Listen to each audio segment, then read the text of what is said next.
KMM Kannada Belagavi ಸುದ್ದಿವಾಹಿನಿಗೆ ಸ್ವಾಗತ. ನಾನು ದೀಪಿಕಾ ಮಜಲಟ್ಟಿ. ಮೊದಲಿಗೆ ಈಗ ಹೆಡ್ಲೈನ್ಸ್.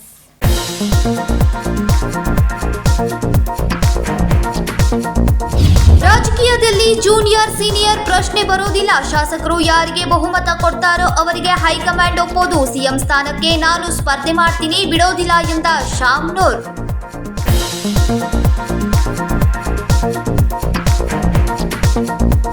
ಸಿಎಂ ರೇಸ್ನಲ್ಲಿ ಯಾರೂ ಇಲ್ಲವೇ ಇಲ್ಲ, ಸಿದ್ದರಾಮಯ್ಯನವರೇ ಸಿಎಂ ಆಗ್ತಾರೆ. ಸುದ್ದಿಗೋಷ್ಠಿಯಲ್ಲಿ ದಿನೇಶ್ ಗುಂಡೂರಾವ್ ಹೇಳಿಕೆ.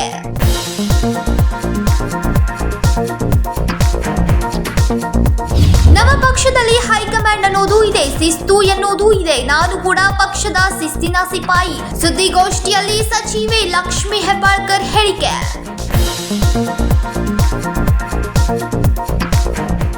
ರಾಜ್ಯದಲ್ಲಿ ಸಿದ್ದರಾಮಯ್ಯನವರು ಉತ್ತಮ ಆಡಳಿತ ನಡೆಸುತ್ತಿದ್ದಾರೆ.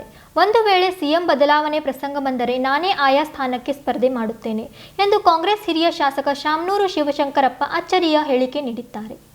ರಾಜ್ಯದಲ್ಲಿ ಸಿಎಂ ಸಿದ್ದರಾಮಯ್ಯನವರು ಉತ್ತಮ ಆಡಳಿತ ನಡೆಸುತ್ತಿದ್ದಾರೆ. ಒಂದು ವೇಳೆ ಸಿಎಂ ಬದಲಾವಣೆ ಪ್ರಸಂಗ ಬಂದರೆ ನಾನೇ ಆ ಸ್ಥಾನಕ್ಕೆ ಸ್ಪರ್ಧೆ ಮಾಡ್ತೇನೆ ಎಂದು ಕಾಂಗ್ರೆಸ್ನ ಹಿರಿಯ ಶಾಸಕ ಶಾಮನೂರು ಶಿವಶಂಕರಪ್ಪ ದಾವಣಗೆರೆಯಲ್ಲಿ ಮಾಧ್ಯಮಗಳೊಂದಿಗೆ ಮಾತನಾಡ್ತಾ ಅಚ್ಚರಿಯ ಹೇಳಿಕೆಯನ್ನ ನೀಡಿದ್ದಾರೆ. ರಾಜಕೀಯದೆಲ್ಲ ಸೀನಿಯರ್ಸ್ ನಾವು ಸಿಎಂ ನಾವು ಆಗ್ತೀವಿ ಅಂತ ಈಗ ರಾಜಕೀಯದಾಗ ಜೂನಿಯರು ಸೀನಿಯರ್ ಪ್ರಶ್ನೆ ಬರೋದಿಲ್ಲ. ಹೈಕಮಾಂಡ್ನವ್ರು ಯಾರನ್ನ ಮನಸ್ಸು ಮಾಡ್ತಾರೋ ಅದು ಎರಡನೇದು. ಇರ್ತಕ್ಕಂಥ ಚುನಾವಣೆಯಲ್ಲಿ ಗೆದ್ದಿರ್ತಕ್ಕಂಥ ಶಾಸಕರು ಯಾರಿಗೆ ಬಹುಮತ ಕೊಡ್ತಾರೋ ಅವರಿಗೆ ನಮ್ಮ ಹೈಕಮಾಂಡರು ಹೆಸರು ಅದು ರೂಢಿ ಅಂತ ಪ್ರಸಂಗ ಬಂದರೆ ಕಂಟೆಸ್ಟ್ ಮಾಡ್ತಾನೆ. ನಾನು ಬಿಡೋದಿಲ್ಲ. ಮಾಡ್ತಾನೆ ಎಂದೆ ಜನರು ಶಾಸಕರ ಚುನಾವಣೆ ಮೊದಲು ವೋಟ್ ಕೊಡಬೇಕು. ಸಿದ್ದರಾಮಯ್ಯ FIR ಏನಿದ್ರು ಇಲ್ಲ, ಒಕ್ಕವೇನೂ ಆಗೋದಿಲ್ಲ. ಅವ್ರು ಒಳ್ಳೆ ಆಡಳಿತವನ್ನು ಮಾಡ್ತಾ ಇದ್ದಾರೆ, ಮಾಡಲಿ. ಅವರು ಟೈಮ್ ಹೈಕಮಾಂಡ್ನವರ ಆಶೀರ್ವಾದ ಇರೋವ್ರಿಗೂ ಅವ್ರು ಮಾಡಲಿ. ಈಗ ಅದೇ ಒಂದು ಕಡೆ ಈಗೆಲ್ಲ ಬೇಡ ಅಂತ ಇದ್ದಾರೆ ಕೆಲವರೆಲ್ಲ, ಮುಂದೆ ಸಚಿವರುಗಳು ಇರ್ಬೋದು. ಸುಮ್ಮನೆ ಅವರೆಲ್ಲ ಮುಂದುವರೆದು ಪ್ರಯೋಜನ ಇಲ್ಲ. ಮಾತಾಡ್ತಾರೆ, ಬಾಯಿ ಬಂದಂಗೆ ಮಾತಾಡ್ಕೊಂತ ಹೋಗೋದ್ರಿಂದ ಹಗರಕ್ಕರ ಹೊರತು ಏನು ಪ್ರಯೋಜನ ಆಗೋದಿಲ್ಲ.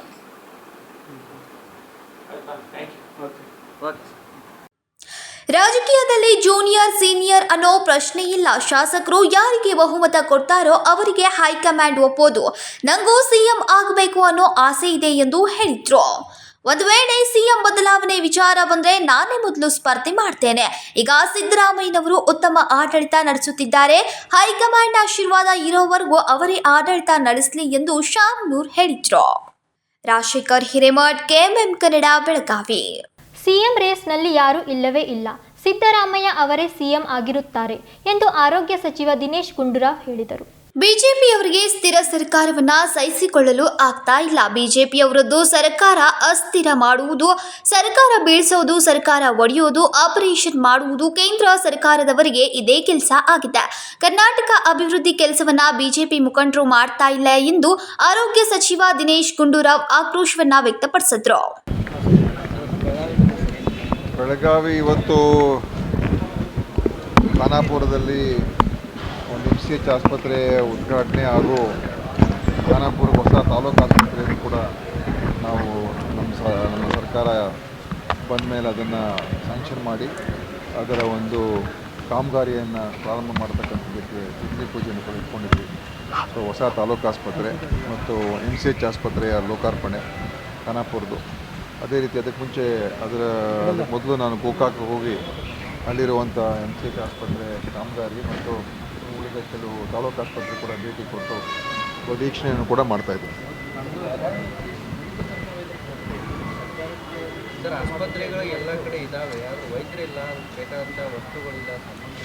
ಸಾಮಗ್ರಿಗಳೆಲ್ಲ ಇದೆ, ಅದೆಲ್ಲ ಇಲ್ಲ ಅಂತ ಹೇಳ್ಬೇಡಿ. ಮತ್ತು ಅದೇನು ಇಲ್ಲದೆ ಹೋದರೆ ಮತ್ತೆ ಹೆಂಗೆ ಆಸ್ಪತ್ರೆ ನಡೀತದೆ. ಆದರೆ ವೈದ್ಯರದ್ದು ಏನಂತ ಹೇಳಿದ್ರೆ ಈಗ ಏನು ಕೊರತೆ ಇದೆ ಅದನ್ನು ಈಗ ನಮ್ಮ ಎಲ್ಲ ಗ್ರಾಮೀಣ ಈ ಕಡ್ಡಾಯ ನೇಮಕಾತಿ ಏನಾಗ್ತಾ ಇದೆ, ಆ ಪ್ರೊಸೆಸ್ ನಡೀತಾ ಉಂಟು. ಸೊ ಎಲ್ಲ ಕಡೆ ಎಲ್ಲ ವೇಕೆನ್ಸಿಗಳನ್ನೆಲ್ಲ ಅದನ್ನು ಫಿಲಪ್ ಮಾಡ್ತೀವಿ ವೈದ್ಯರದೆಲ್ಲ. ಅದೇ ರೀತಿ ತಜ್ಞ ವೈದ್ಯರದು ಎಲ್ಲೆಲ್ಲಿ ಸಾಧ್ಯ ಆಗುತ್ತೋ ಅಲ್ಲೆಲ್ಲ ನೀವು ಕಾಂಟ್ರಾಕ್ಟ್ ಮೇಲೆ ತೊಗೊಳಕ್ಕೆ ಹೇಳಿದ್ದೀವಿ. ಆದರೆ ಅನೇಕ ಕಡೆ ನಮ್ಮ ಇರುವಂಥ ಒಂದು ವೇತನದ ಮೇಲೆ ಕಾಂಟ್ರಾಕ್ಟ್ ಅಮೌಂಟ್ಗೆ ಅನೇಕ ಕಡೆ ಬರ್ತಾ ಇಲ್ಲ. ಅದ್ರ ಬಗ್ಗೆ ನಾವು ಮತ್ತೆ ಇನ್ನೊಂದು ಬೇರೆ ಥರ ಚಿಂತನೆ ಮಾಡಬೇಕಾಗ್ತದೆ. ನಕಲಿ ವೈದ್ಯರ ಹಾವಳಿ ಕೂಡ ಹೆಚ್ಚಾಗ್ತದೆ ಗ್ರಾಮೀಣ ಭಾಗದಲ್ಲಿ. ನಕಲಿ ವೈದ್ಯರ ಹಾವಳಿ ಮೊದಲಿಂದನೂ ಇದೆ. ನಾವು ಕೂಡ ಈಗ ಅದರ ಬಗ್ಗೆ ಕ್ರಮ ತಗೊಳ್ಳೋದಕ್ಕೆ ನಮ್ಮ ಅಧಿಕಾರಿಗಳು ಕೂಡ ಹೇಳಿದ್ದೀವಿ ಮತ್ತು ಎಲ್ಲೆಲ್ಲಿ ಗೊತ್ತಾಗುತ್ತೆ ಅದರ ಬಗ್ಗೆ ಯಾವುದೇ ರೀತಿಯ ಒಂದು ಮುಲಾಜಿಲ್ಲದೆ ಕ್ರಮ ತಗೊಳ್ಬೇಕು ಅಂತ ನಾವು ಹೇಳಿದ್ದೀವಿ. ಮೊನ್ನೆ ಕಾನೂನನ್ನು ಕೂಡ ನಾವು ಪಾಸ್ ಮಾಡಿದ್ದೀವಿ. ಮೊನ್ನೆ ಹೊಸ ಬಿಲ್ಲಲ್ಲೂ ಕೂಡ ಯಾರು ಈ ಕ್ವ್ಯಾಕ್ಸ್ ಅಂತ ಹೇಳ್ತೀವಿ, ಯಾರು ನಕಲಿ ವೈದ್ಯ ಅವ್ರು ಮಾಡ್ತಾರೆ ಅಂಥವ್ರ ಮೇಲೂ ಕೂಡ ಇನ್ನಷ್ಟು ಕಠಿಣವಾದಂಥ ಕಾನೂನುಗಳು ಕೂಡ ಮಾಡಿದ್ದೀವಿ. ದೀಪಾವಳಿ ನಂತರ ರಾಜ್ಯದಲ್ಲಿ ಸರ್ಕಾರ ಪತನ ಆಗುತ್ತೆ ಅನ್ನೋ ನಿಟ್ಟಿನಲ್ಲಿ ಬಿಜೆಪಿ ನಾಯಕರು ನೋಡಿ, ಅವ್ರಿಗೆ ಸಹಿಸ್ಕೊಳ್ಳೋಕೆ ಆಗ್ತಾ ಇಲ್ಲ. ನಾವು ಇವತ್ತು ಒಂದು ಸ್ಥಿರ ಸರ್ಕಾರ ರಾಜ್ಯದಲ್ಲಿದೆ ಅಂತ ಸಹಿಸ್ಕೊಳ್ಳೋಕ್ಕಾಗ್ತಾ ಇಲ್ಲ. ಒಂದು. ಎರಡನೇದು, ಬಿ ಜೆ ಪಿಯವ್ರಿಗೆ ಇಡೀ ದೇಶದಲ್ಲೇ ಅಸ್ಥಿರತೆಯನ್ನು ಹೆಚ್ಚು ಮಾಡೋದೇ ಅವ್ರದ್ದು ಒಂದು ಕಾರ್ಯಕ್ರಮ. ಸರ್ಕಾರಗಳನ್ನು ಬೀಳಿಸೋದು, ಸರ್ಕಾರಗಳನ್ನು ಒಡೆಯೋದು, ಪಕ್ಷಗಳನ್ನು ಒಡೆಯೋದು, ಈ ಆಪರೇಷನ್ ಕಮಲ ಅಂತೆಲ್ಲ ಮಾಡುವುದು ಅದು ಹವ್ಯಾಸ ಆಗೋಗಿದೆ ಅವ್ರಿಗೆ. ಅದರಿಂದ ಅವ್ರಿಗೆ ಬರೀ ಇದೇ ಮಾತಾಡ್ಕೊಂಡು ಹೋಗ್ತಾ ಇದ್ದಾರೆ. ಕರ್ನಾಟಕಕ್ಕೆ ನ್ಯಾಯ ಕೊಡಿಸುವಂಥ ಕೆಲಸ ಕೇಂದ್ರದಿಂದ ಏನೂ ಮಾಡ್ತಾಯಿಲ್ಲ. ಬಿ ಜೆ ಪಿ ಮುಖಂಡರುಗಳು ಯಾವುದೇ ಒಂದು ಕರ್ನಾಟಕಕ್ಕೆ ಬರಬೇಕಾಗಿರೋದು ಯೋಜನೆಗಳಾಗಲಿ ಅಥವಾ ಕಾರ್ಯಕ್ರಮಗಳಾಗಲಿ ಯಾವುದನ್ನು ಕೂಡ ತರೋದಕ್ಕೆ ಮುಂಚೂಣಿಯಲ್ಲಿ ನಿಂತ್ಕೊಂಡು ಕೆಲಸ ಮಾಡ್ತಾಯಿಲ್ಲ. ಅದರ ಬದಲು ಕೇವಲ ಇದೇ ಗೊಂದಲ ಸೃಷ್ಟಿ ಮಾಡ್ತಕ್ಕಂಥ ಒಂದೇ ಒಂದು ಕೆಲಸದಲ್ಲಿ ಅವರೆಲ್ಲರೂ ಕೂಡ ಅದೇ ಮುಖ್ಯ ಕಾರ್ಯಕ್ರಮ ಆಗೋದು. ಸರ್, ಈಗ ನಾಳೆ ಸಿ ಎಂ ಭವಿಷ್ಯ ನಿರ್ಧಾರ ಆಗುತ್ತೆ. ಸಿ ಎಂ ಅವ್ರ ಭವಿಷ್ಯ ನಿರ್ಧಾರ ಆಗ್ತದೆ. ಏನೂ ಆಗಲ್ಲ. ಸಿ ಎಂ ಅವರು ಇರ್ತಾರೆ, ಅವರೇ ಸಿ ಎಂ ಆಗಿರ್ತಾರೆ, ಅವರೇ ಆಡಳಿತ ನಡೆಸ್ತಾರೆ. ಏನೂ ಆಗೋದಿಲ್ಲ. ಬಿಜೆಪಿ ಒಂದು ಪೋಸ್ಟ್ ಹಾಕಿದ್ರು ಸರ್, ಸಿ ಎಂ ರೇಸ್ನಲ್ಲಿರ್ತಕ್ಕಂಥ ನಾಯಕರು ಯಾರು ಸಿ ಎಂ ರೇಸಲ್ಲಿಲ್ಲ. ಭ್ರಷ್ಟರಿದ್ದಾರೆ ಅಂತ ಒಂದು ಪೋಸ್ಟ್ ಹಾಕಿದ್ರು ಬಿಜೆಪಿ ಅವ್ರು ಸೋಷಿಯಲ್ ಮೀಡಿಯಾದಲ್ಲಿ ಏನೋ ಆಗ್ತಾ ಇರ್ತಾರೆ. ಅದೇನು ಅವರು ಬಿ ಜೆ ಪಿಯವರು ಸುಳ್ಳಲ್ಲಿ ಹೇಳೋದ್ರಲ್ಲಿ ನಂಬರ್ 1 ಅಲ್ವಾ ಈ ದೇಶದಲ್ಲಿ. ಸುಳ್ಳು ಹೇಳೋದ್ರಲ್ಲಿ, ತಪ್ಪು ಸುದ್ದಿಗಳನ್ನು ಹೇಳೋದ್ರಲ್ಲಿ ಮತ್ತು ಪ್ರಚೋದನೆ ಮಾಡೋದ್ರಲ್ಲಿ ನಂಬರ್ 1 ಅಂತ ಹೇಳಿದ್ರೆ ಬಿ ಜೆ ಪಿ. ಸೊ ಅವ್ರ ಮಾತಿಗೆ ನಾವು ಹೆಚ್ಚು ಆದ್ಯತೆ ಕೊಡಬಾರ್ದು. ಏನು ವ್ಯತಿರಿಕ್ತ ತೀರ್ಮಾನ? ಕೋರ್ಟಲ್ಲಿ ಇರುವಂಥದ್ದು ಇಷ್ಟೇ. ಗವರ್ನರ್ ಅವರು ಕೊಟ್ಟಿರುವಂಥ ಏನು ಶೋಕಾಸ್ ಇದು ಸ್ಯಾಂಕ್ಷನ್ನು ಅಂದರೆ ಪ್ರಾಸಿಕ್ಯೂಷನ್ಗಲ್ಲ, ತನಿಖೆಗೆ ಕೊಟ್ಟಿರುವಂಥ ಒಂದು ಏನು ಪರ್ಮಿಷನ್ನು ಅದು ಸರಿನೋ ಇಲ್ವೋ ಅಷ್ಟೇ ಇರೋದು ಕೋರ್ಟ್ ಮುಂದೆ. ತಪ್ಪು ಮಾಡಿದರೆ ಕ್ರಮ ಇದು ಅದ್ರ ಬಗ್ಗೆ ಏನೂ ಇಲ್ಲ ಕೋರ್ಟ್ ಮುಂದೆ. ಮತ್ತು ಸಿ ಎಂ ಅವ್ರು ಯಾವ ತಪ್ಪು ಮಾಡಿಲ್ಲ, ಯಾವ ಅಧಿಕಾರ ದುರುಪಯೋಗ ಮಾಡಿಲ್ಲ, ಅವರ ಒಂದು ಯಾವುದೂ ಕೂಡ ಮಾಡಿಲ್ಲ ಅಂತ ನಮಗೆ 100% ನಂಬಿಕೆ ಇದೆ, ವಿಶ್ವಾಸ ಇದೆ. ಮತ್ತು ಕೋರ್ಟಲ್ಲಿರುವಂಥದ್ದು ಅಷ್ಟೇ. ರಾಜ್ಯಪಾಲರು ಇವತ್ತು ಕೈಗೊಂಬೆಯಾಗಿ ಕೇಂದ್ರ ಸರ್ಕಾರದ ಕೈಗೊಂಬೆಯಾಗಿ ಕೆಲಸ ಮಾಡ್ತಾಯಿದ್ದಾರೆ. ಒಂದು. ಎರಡನೇದು, ಯಾವ ಆತುರದಲ್ಲಿ ಕುಮಾರಸ್ವಾಮಿ ಮೇಲೆ, ಜೊಲ್ಲೆ ಮೇಲೆ, ನಿರಾಣಿ ಮೇಲೆ ಅದೆಲ್ಲ ತಿಂಗಳುಗಟ್ಟಲೆ ಬಿದ್ದಿದೆ ರಾಜ್ಯಪಾಲರ ಮುಂದೆ. ಯಾವುದನ್ನು ಕೂಡ ಕ್ರಮ ತಗೊಳ್ದೇನೆ ಯಾರೋ ಪ್ರೈವೇಟ್ ಕಂಪ್ಲೇಂಟ್ ಬಂದಿದ್ದ ತಕ್ಷಣ ಒಂದೇ ದಿವಸದಲ್ಲಿ ಶೋಕಾಸ್ ನೋಟಿಸ್ ಕೊಡ್ತಾರೆ ಅಂತ ಹೇಳಿದ್ರೆ ರಾಜ್ಯಪಾಲರ ಮನಸ್ಥಿತಿ ಅನ್ನೋದು ಅಲ್ಲೇ ಗೊತ್ತಾಗೋಯ್ತು. ಪಕ್ಷಪಾತ ಮಾಡ್ತಾ ಇದ್ದಾನೆ. ಒಂದು. ಹಾಗಾದರೆ ಸಿ ಎಂ ದೋಷ ಮುಕ್ತ ಆಗ್ತಾರೆ? ಸಿ ಎಂ ದೋಷನೇ ಇಲ್ಲ. ಇದು ಕೋರ್ಟ್ ಮುಂದೆ ಇರೋದು ಸಿ ಎಂ ದೋಷ ಮಾಡಿದರೆ ಇಲ್ವಾ ಅಂತ ಅದಿಲ್ಲ ಸ್ವಾಮಿ. ಅಲ್ಲಿರುವಂಥದ್ದು ಇಷ್ಟೇ, ರಾಜ್ಯಪಾಲರು ಕೊಟ್ಟಿರುವಂಥ ಸ್ಯಾಂಕ್ಷನ್ನು ತನಿಖೆಗೆ, ಅದು ಪ್ರಾಸಿಕ್ಯೂಷನ್ಗೂ ಅಲ್ಲ, ಇನ್ವೆಸ್ಟಿಗೇಟ್ ಮಾಡೋದಕ್ಕೆ ಪರ್ಮಿಷನ್ ಕೊಟ್ಟಿರೋದು ಸರಿನೋ ಇಲ್ವೋ ಅಷ್ಟೇ ಇರೋದು. ಕೋರ್ಟ್ ಮುಂದೆ ಸಿ ಎಂ ತಪ್ಪು ಮಾಡಿದಾರೋ, ಸಿ ಎಂ ಏನಾದರೂ ಅದು ಯಾವುದು ಕೂಡ ಕೋರ್ಟ್ ಮುಂದೆ ಇಲ್ಲ. ಬಿಜೆಪಿಯವರು ಸುಳ್ಳು ಹೇಳೋದ್ರಲ್ಲಿ ದೇಶದಲ್ಲಿ ನಂಬರ್ 1 ಅಲ್ವಾ? ಸುಳ್ಳು ಸುದ್ದಿ ಪ್ರಚೋದನೆ ಮಾಡೋದ್ರಲ್ಲಿ ಬಿಜೆಪಿಯವರು ದೇಶದಲ್ಲಿ ನಂಬರ್ 1 ಬಿಜೆಪಿ ಎಂದ್ರು. ವಿನೋದ್ ಕೋಲ್ಕಾರ್, ಕೆಎಂಎಂ ಕನ್ನಡ, ಬೆಳಗಾವಿ. ಮುಖ್ಯಮಂತ್ರಿ ಸ್ಥಾನದ ವಿಚಾರ ಗಲ್ಲಿ ಬೀದಿಗಳಲ್ಲಿ ಮಾತನಾಡುವಂಥದ್ದಲ್ಲ ಎಂದು ಮಹಿಳಾ ಮತ್ತು ಮಕ್ಕಳ ಅಭಿವೃದ್ಧಿ ಇಲಾಖೆ ಸಚಿವರಾದ ಲಕ್ಷ್ಮೀ ಹೆಬ್ಬಾಳ್ಕರ್ ಹೇಳಿದರು. ಮುಖ್ಯಮಂತ್ರಿ ಸ್ಥಾನದ ವಿಚಾರ ಗಲ್ಲಿ ಬೀದಿಗಳಲ್ಲಿ ಮಾತನಾಡುವಂಥದ್ದಲ್ಲ ಎಂದು ಮಹಿಳಾ ಮತ್ತು ಮಕ್ಕಳ ಅಭಿವೃದ್ಧಿ ಇಲಾಖೆ ಸಚಿವರಾದ ಲಕ್ಷ್ಮೀ ಹೆಬ್ಬಾಳ್ಕರ್ ಹೇಳಿದ್ದಾರೆ. ಬೆಳಗಾವಿಯಲ್ಲಿ ಬುಧವಾರ ಮಾಧ್ಯಮಗಳ ಪ್ರಶ್ನೆಗೆ ಪ್ರತಿಕ್ರಿಯಿಸಿದ ಸಚಿವರು, ನಮ್ಮ ನಾಯಕರಾದ ಸಿದ್ದರಾಮಯ್ಯ ಅವರು ಮುಖ್ಯಮಂತ್ರಿ ಸ್ಥಾನದಲ್ಲಿ ಗಟ್ಟಿಯಾಗಿದ್ದಾರೆ. ನಮ್ಮ ಪಕ್ಷದಲ್ಲಿ ಹೈಕಮಾಂಡ್ ಎನ್ನುವುದು ಇದೆ, ಶಿಸ್ತು ಎನ್ನುವುದು ಇದೆ. ನಾನು ಕೂಡ ಪಕ್ಷದ ಶಿಸ್ತಿನ ಸಿಪಾಯಿ. ಇಂತಹ ವಿಚಾರಗಳನ್ನು ಹೈಕಮಾಂಡ್ ತೀರ್ಮಾನಿಸುತ್ತದೆ. ನಮ್ಮ ಪಕ್ಷದ 135 ಶಾಸಕರು ತೀರ್ಮಾನಿಸುತ್ತಾರೆ ಎಂದು ಸಚಿವರು ಹೇಳಿದರು. ಈಗ ಸದ್ಯಕ್ಕೆ ಆ ಚರ್ಚೆ ಎಲ್ಲ ನಗಣ್ಯ. ಮೂಢ ಹಗರಣ ಅಂತ ಒಂದು ಕೇಸ್ನಲ್ಲಿ ಏನೋ ಸುಳ್ಳು ದಾಖಲೆಯನ್ನ ಕೊಟ್ಟು ಏನೋ ಮಾಡ್ತಾ ಇದ್ದಾರೆ ಬಿಜೆಪಿಯವರು. ಇಂಥ ಸಂದರ್ಭದಲ್ಲಿ ಪ್ರಸ್ತುತ ರಾಜಕೀಯ ಪರಿಸ್ಥಿತಿಯಲ್ಲಿ ನಾವು 135 ಜನ ಸಿದ್ದರಾಮಯ್ಯ ಸಾಹೇಬ್ರ ಬೆನ್ನಿಗೆ ಗಟ್ಟಿಯಾಗಿ ನಿಲ್ಲಬೇಕಾಗಂತ ಇಂಥ ಸಂದರ್ಭದಲ್ಲಿ ಇವೆಲ್ಲ ಚೈಲ್ಡಿಶ್ನೆಸ್ ಅನ್ಸುತ್ತೆ ನನಗೆ. ಇವೆಲ್ಲ ನಗಣ್ಯ. ಈ ವಿಚಾರವಾಗಿ ನಾನು ಏನು ಮಾತನಾಡ್ಲಿಕ್ಕೆ ಬಯಸುತ್ತೆ. ಮೇಡಮ್, ಈಗ ಕೆಲವು ನಾಯಕರೇ, ನಿಮ್ಮ ಕಾಂಗ್ರೆಸ್ ನಾಯಕರೇ, ನಾವು ಸಿಎಂ ಸ್ಥಾನದ ಅಭ್ಯರ್ಥಿ ಅವಕಾಶಕ್ಕೆ ಆಗ್ತೀನಿ ಅನ್ನೋ ಮಾತನ್ನ ಬಹಿರಂಗವಾಗಿ ಹೇಳ್ತಾ ಇದ್ದಾರೆ. ನೋಡಿ, ನಾನು ಜವಾಬ್ದಾರಿಯುತ ಮತ್ತು ಪಕ್ಷದ ಶಿಸ್ತಿನ ಸಿಪಾಯಿಯಾಗಿ ಹೇಳ್ತೀನಿ. ನಮ್ಮ ಪಕ್ಷ ಒಂದು ಶಿಸ್ತಿನ ಪಕ್ಷ. ಇದಕ್ಕೆ ಒಂದು ಹೈಕಮಾಂಡ್ ಅಂತ ಇದೆ, ಹೈಕಮಾಂಡ್ ನಿರ್ಣಯ ಅಂತ ಇದೆ, ಶಾಸಕಾಂಗ ಪಕ್ಷದಲ್ಲಿ ಶಾಸಕರ ಒಂದು ನಿರ್ಣಯ ಅಂತ ಇದೆ. ಸೊ ಈ ವಿಚಾರವನ್ನ ನಾವು ಅಲ್ಲಿ ಇಲ್ಲಿ ಗಲ್ಲಿಯಲ್ಲಿ ಮಾತಾಡುವಂತ ಚರ್ಚೆ ಮಾಡುವಂತ ವಿಚಾರಗಳಲ್ಲ ಇವು. ಧೀಮಂತ ನಾಯಕತ್ವ, ಗಟ್ಟಿ ನಾಯಕತ್ವ ಸಿದ್ದರಾಮಯ್ಯ ಸಾಹೇಬ್ರ ಸರ್ಕಾರ ಬಹಳ ಚೆನ್ನಾಗಿ ಸರ್ಕಾರ ಕಾರ್ಯವನ್ನ ಮಾಡ್ತಾ ಇದೆ. ನಾವೆಲ್ಲರೂ ಅವ್ರ ಜೊತೆಯಲ್ಲಿದ್ದೀವಿ. ಇಷ್ಟೇ ನಾನು ಹೇಳ್ಬೋದು. ಬೇರೆಯವರ ಅದು ಏನೇ ಇದ್ರು ಕೂಡ ಅದನ್ನ ಹೈಕಮಾಂಡ್ ವಿಚಾರ ಹೈಕಮಾಂಡ್ ಎಲ್ಲಿಯವರೆಗೆ ಅವರ ಜೊತೆ ಇರುತ್ತೋ, ಸಿದ್ದರಾಮಯ್ಯ ಸಾಹೇಬ್ರು ಎಲ್ಲಿವರೆಗೆ ಇರ್ತಾನೆ ಅಂತಾರೆ ಅಲ್ಲಿವರೆಗೆ ಸಿದ್ದರಾಮಯ್ಯ ಸಾಹೇಬ್ರು ಮುಖ್ಯಮಂತ್ರಿಯಾಗಿ ಮುಂದುವರಿತಾರೆ. ನಿಮ್ಮ ಪಕ್ಷದ ಕೆಲವು ನಿಷ್ಠಾವಂತರು ಪತ್ರ ಬರೆದಿದ್ದಾರೆ ಪಕ್ಷದ ಹೈಕಮಾಂಡ್, ನೀವು ಮಧ್ಯಪ್ರವೇಶ ಮಾಡ್ಬೇಕು, ಇದೇನ್ ಕೆಲವೊಂದು ಇದು ನಡೆಸ್ತಾರೆ, ಏನಂತ ಪಕ್ಷಕ್ಕೆ ಡ್ಯಾಮೇಜ್ ಆಗೋ ರೀತಿಯಲ್ಲಿ ಮಾಡ್ತಾ ಇದ್ದಾರೆ. ಅದಕ್ಕೆ ತಾವೊಬ್ಬರು ಪಕ್ಷದ ನಿಷ್ಠಾವಂತರಾಗಿ, ನಾನು ಇಷ್ಟೇ ಹೇಳ್ತಾ ಇದ್ದೀನಿ, ಪಕ್ಷದ ನಿಷ್ಠಾವಂತ ಒಬ್ಬ ಕಾರ್ಯಕರ್ತೆಯಾಗಿ ಹೇಳ್ತಾ ಇದ್ದೀನಿ. ಇದು ಅಲ್ಲಿ ಇಲ್ಲಿ ಗಲ್ಲಿಯಲ್ಲಿ ಬೀದಿ ಹಾದಿಯಲ್ಲಿ ಮಾತನಾಡುವಂತ ಚರ್ಚೆ ಮಾಡುವಂತ ವಿಚಾರ ಅಲ್ಲ. ಧೀಮಂತ ನಾಯಕತ್ವ, ಗಟ್ಟಿ ನಾಯಕತ್ವ ಸಿದ್ದರಾಮಯ್ಯ ಸಾಹೇಬ್ರದಿದೆ. ಅವ್ರು ಎಲ್ಲಿವರೆಗೆ ಮುಂದುವರಿತೀನಂತಾರೋ ಶಾಸಕರು ಎಲ್ಲರ ಬೆಂಬಲ ಅಲ್ಲಿವರೆಗೆ ಅವ್ರಿಗಿರುತ್ತೆ. ಮುಂದಿನ ಸಿಎಂ ಲಕ್ಷ್ಮೀ ಹೆಬ್ಬಾಳ್ಕರ್ ಎಂದು ಸಾಮಾಜಿಕ ಜಾಲತಾಣಗಳಲ್ಲಿ ವೈರಲ್ ಆಗುತ್ತಿರುವ ಬಗ್ಗೆ ಪ್ರಶ್ನಿಸಿದಾಗ ಅದಕ್ಕೆಲ್ಲ ಯಾವುದೇ ಬೆಲೆ ಇಲ್ಲ ಎಂದು ಪ್ರತಿಕ್ರಿಯಿಸಿದರು. ರಾಜಶೇಖರ್ ಹಿರೇಮಠ್, KMM ಕನ್ನಡ, ಬೆಳಗಾವಿ. ಮಕ್ಕಳಿಗೆ ಶ್ರೇಷ್ಠ ಹಾಗೂ ಉನ್ನತ ವಿದ್ಯಾಭ್ಯಾಸ ನೀಡಿದರೆ ಅದೇ ದೇವರು ಮೆಚ್ಚುವ ಕೆಲಸವಾಗಲಿದೆ ಎಂದು ರಾಜ್ಯದ ಪ್ರಾಥಮಿಕ ಹಾಗೂ ಪ್ರೌಢ ಶಿಕ್ಷಣ ಸಚಿವ ಮಧು ಬಂಗಾರಪ್ಪ ಹೇಳಿದರು. ಬೆಳಗಾವಿಯ ಸುವರ್ಣಸೌಧದಲ್ಲಿ ಬೆಳಗಾವಿ ಜಿಲ್ಲಾಡಳಿತ, ಜಿಲ್ಲಾ ಪಂಚಾಯತ್, ಶಾಲಾ ಶಿಕ್ಷಣ ಇಲಾಖೆಯ ಸಂಯುಕ್ತ ಆಶ್ರಯದಲ್ಲಿ ನಮ್ಮ ಶಾಲೆ ನಮ್ಮ ಜವಾಬ್ದಾರಿ ಕಾರ್ಯಕ್ರಮದ ಲೋಗೋವನ್ನು ಅನಾವರಣಗೊಳಿಸಿ ಮಕ್ಕಳಿಗೆ ಶ್ರೇಷ್ಠ ಹಾಗೂ ಉನ್ನತ ವಿದ್ಯಾಭ್ಯಾಸ ನೀಡಿದರೆ ಅದೇ ದೇವರು ಮೆಚ್ಚುವ ಕೆಲಸವಾಗಲಿದೆ ಎಂದು ರಾಜ್ಯದ ಪ್ರಾಥಮಿಕ ಹಾಗೂ ಪ್ರೌಢ ಶಿಕ್ಷಣದ ಸಚಿವ ಮಧು ಬಂಗಾರಪ್ಪ ಹೇಳಿದರು. ಉದ್ದಕ್ಕೆ ಭಾಷಣ ಮಾಡ್ಕೊಂಡು ಹೋಗೋದಿಲ್ಲ, ಆದರೆ ಇವತ್ತಿನ ಭಾಳ ಒಂದು ಹೆಚ್ಚಿನ ಶಕ್ತಿಯನ್ನು ಕೊಡ್ತಕ್ಕಂಥ ನನ್ನ ಇಲಾಖೆಯಲ್ಲಿ ಇವತ್ತು ಒಂದು ಕಾರ್ಯಕ್ರಮವನ್ನು, ನನಗೆ ಆಸೆ ಇತ್ತು ಏನಂತ ಹೇಳಿದರೆ ಎಲ್ಲ ಕಾರ್ಯಕ್ರಮವನ್ನು ನಾವು ಬೆಂಗಳೂರಲ್ಲಿ ಮಾಡಿಬಿಡ್ತೀವಿ. ಆದರೆ ನಮಗೆ ಬೆಂಗಳೂರು ಬಿಟ್ಟು ಹೊರಗಡೆ ಮಾಡಿದಾಗ ಮಾತ್ರ ಅದು ಹೆಚ್ಚು ಆಸಕ್ತಿ, ಹೆಚ್ಚು ಶಕ್ತಿ ಬರ್ತದೆ. ಸುವರ್ಣಸೌಧದಲ್ಲಿ ಮಾಡ್ತಕ್ಕಂಥ ಭಾಗ್ಯ ಒಬ್ಬ ಸಚಿವನಾಗಿ ನಮಗಿದೆ ಅಂತ ಹೇಳಿದರೆ ಅದನ್ನು ಉಪಯೋಗ ಮಾಡ್ಕೊಳ್ಬೇಕು. ಅದಕ್ಕೆ ನಾನು ಬರೀ 2 ದಿವಸ 3 ದಿವಸ ಆಯ್ತಷ್ಟೇ ಸತೀಶ್ ಜಾರಕಿಹೊಳಿ ಸಾಹೇಬರು ನಮಗೆ ಟೈಮ್ ಕೊಟ್ಟ ತಕ್ಷಣ ಎಲ್ಲ ಶಾಸಕ ಮಿತ್ರರಿಗೆ ಕೆಲವರಿಗೆ ಮಾತಾಡದೆ ಕೆಲವರಿಗೆ ಮಾತಾಡೋಕ್ಕೆ ಆಗಲಿಲ್ಲ, ದಯವಿಟ್ಟು ಕ್ಷಮಿಸಬೇಕು. ಆದರೆ ಎಲ್ಲರೂ ಕೂಡ ಇಲ್ಲ, ನಾವೆಲ್ಲ ಬರ್ತೀವಿ, ನಾನು ಏನು ಕಾರ್ಯಕ್ರಮ ಅಂತ ಹೇಳಿದಾಗ ಎಲ್ಲರೂ ಕೂಡ ಬಂದಿದ್ದಾರೆ, ಭಾಳ ಸಂತೋಷ.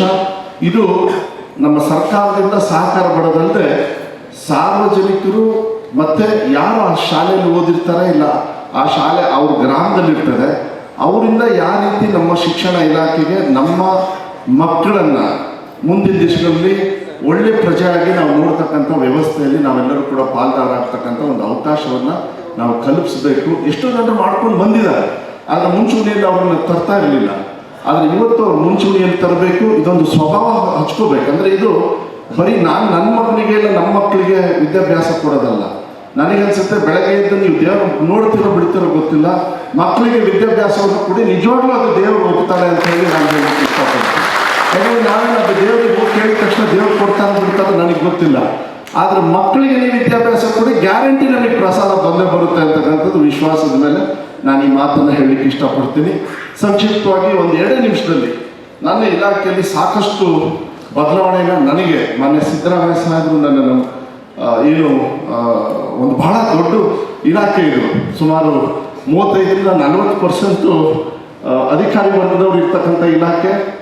ಕೇವಲ ನನ್ನ ಅನುದಾನಿತ ಶಾಲೆ, ಸರ್ಕಾರಿ ಶಾಲೆ ಸೇರಿದರೆ ಸುಮಾರು 58,000 ಶಾಲೆ ಇದೆ ನನ್ನ ಇಲಾಖೆಯಲ್ಲಿ.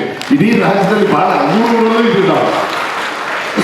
ಪ್ರೈವೇಟ್ ಶಾಲೆಗಳು ಎಲ್ಲ ಕಾಲೇಜು ಸೇರಿದರೆ ಅಂದರೆ 12ನೇ ಕ್ಲಾಸ್ವರೆಗೂ PUC ವರೆಗೂ ಸುಮಾರು 76,000 ಶಾಲೆ ಮತ್ತು ಕಾಲೇಜುಗಳು ಬರ್ತವೆ ನನ್ನ ಇಲಾಖೆಯಲ್ಲಿ.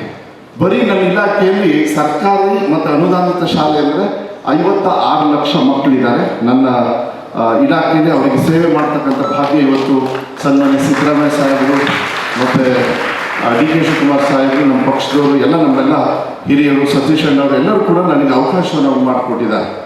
ಸುಮಾರು 56 ಲಕ್ಷ ಮಕ್ಕಳು ಅಲ್ಲಾದರೆ ಟೋಟಲ್ PUC ವರೆಗೂ ನಾವು ತಗೊಂಡ್ರೆ ನನ್ನ ಇಲಾಖೆಯಲ್ಲಿ ಪ್ರೈವೇಟು, ಅನುದಾನಿತ ಶಾಲೆ, ಸರ್ಕಾರಿ ಶಾಲೆ ತಗೊಂಡ್ರೆ ಕೇವಲ 1,06,00,000 ಮಕ್ಕಳಿದ್ದಾರೆ. ಅಂದರೆ ಟೋಟಲಿ ನಾನು ಸ್ವಲ್ಪ ಹುಷಾರಾಗಿದ್ದೀನಿ. ಯಾಕೆಂದರೆ 1,06,00,000 ಅಂದರೆ ಶಿವಣ್ಣವ್ರೆ, ಅಲ್ಲಿಗೆ ತಂದೆ ತಾಯಿ ಲೆಕ್ಕ ಹಾಕ್ಕೊಂಡ್ರೆ ಸುಮಾರು 2,20,00,000 ಮಠ ಅಲ್ಲಿಗೆ ಬಂದ್ಬಿಡ್ತೈತೆ. ಅವ್ರಿಗೆ ಸೇವೆ ಮಾಡಿದರೆ ಮುಂದೆ ನಮಗೆ ಒಳ್ಳೇದಾಗುತ್ತೆ ಅಂತ ನಿಟ್ಟಿನಲ್ಲಿ ನಾವು ಒಳ್ಳೆ ಸರ್ವಿಸ್ ಮಾಡೋದು ಹೋಗೋದು. ತಮಾಷೆ ಪಟ್ಟು ಸೀರಿಯಸ್, ಪಕ್ಷಾತೀತವಾಗಿ.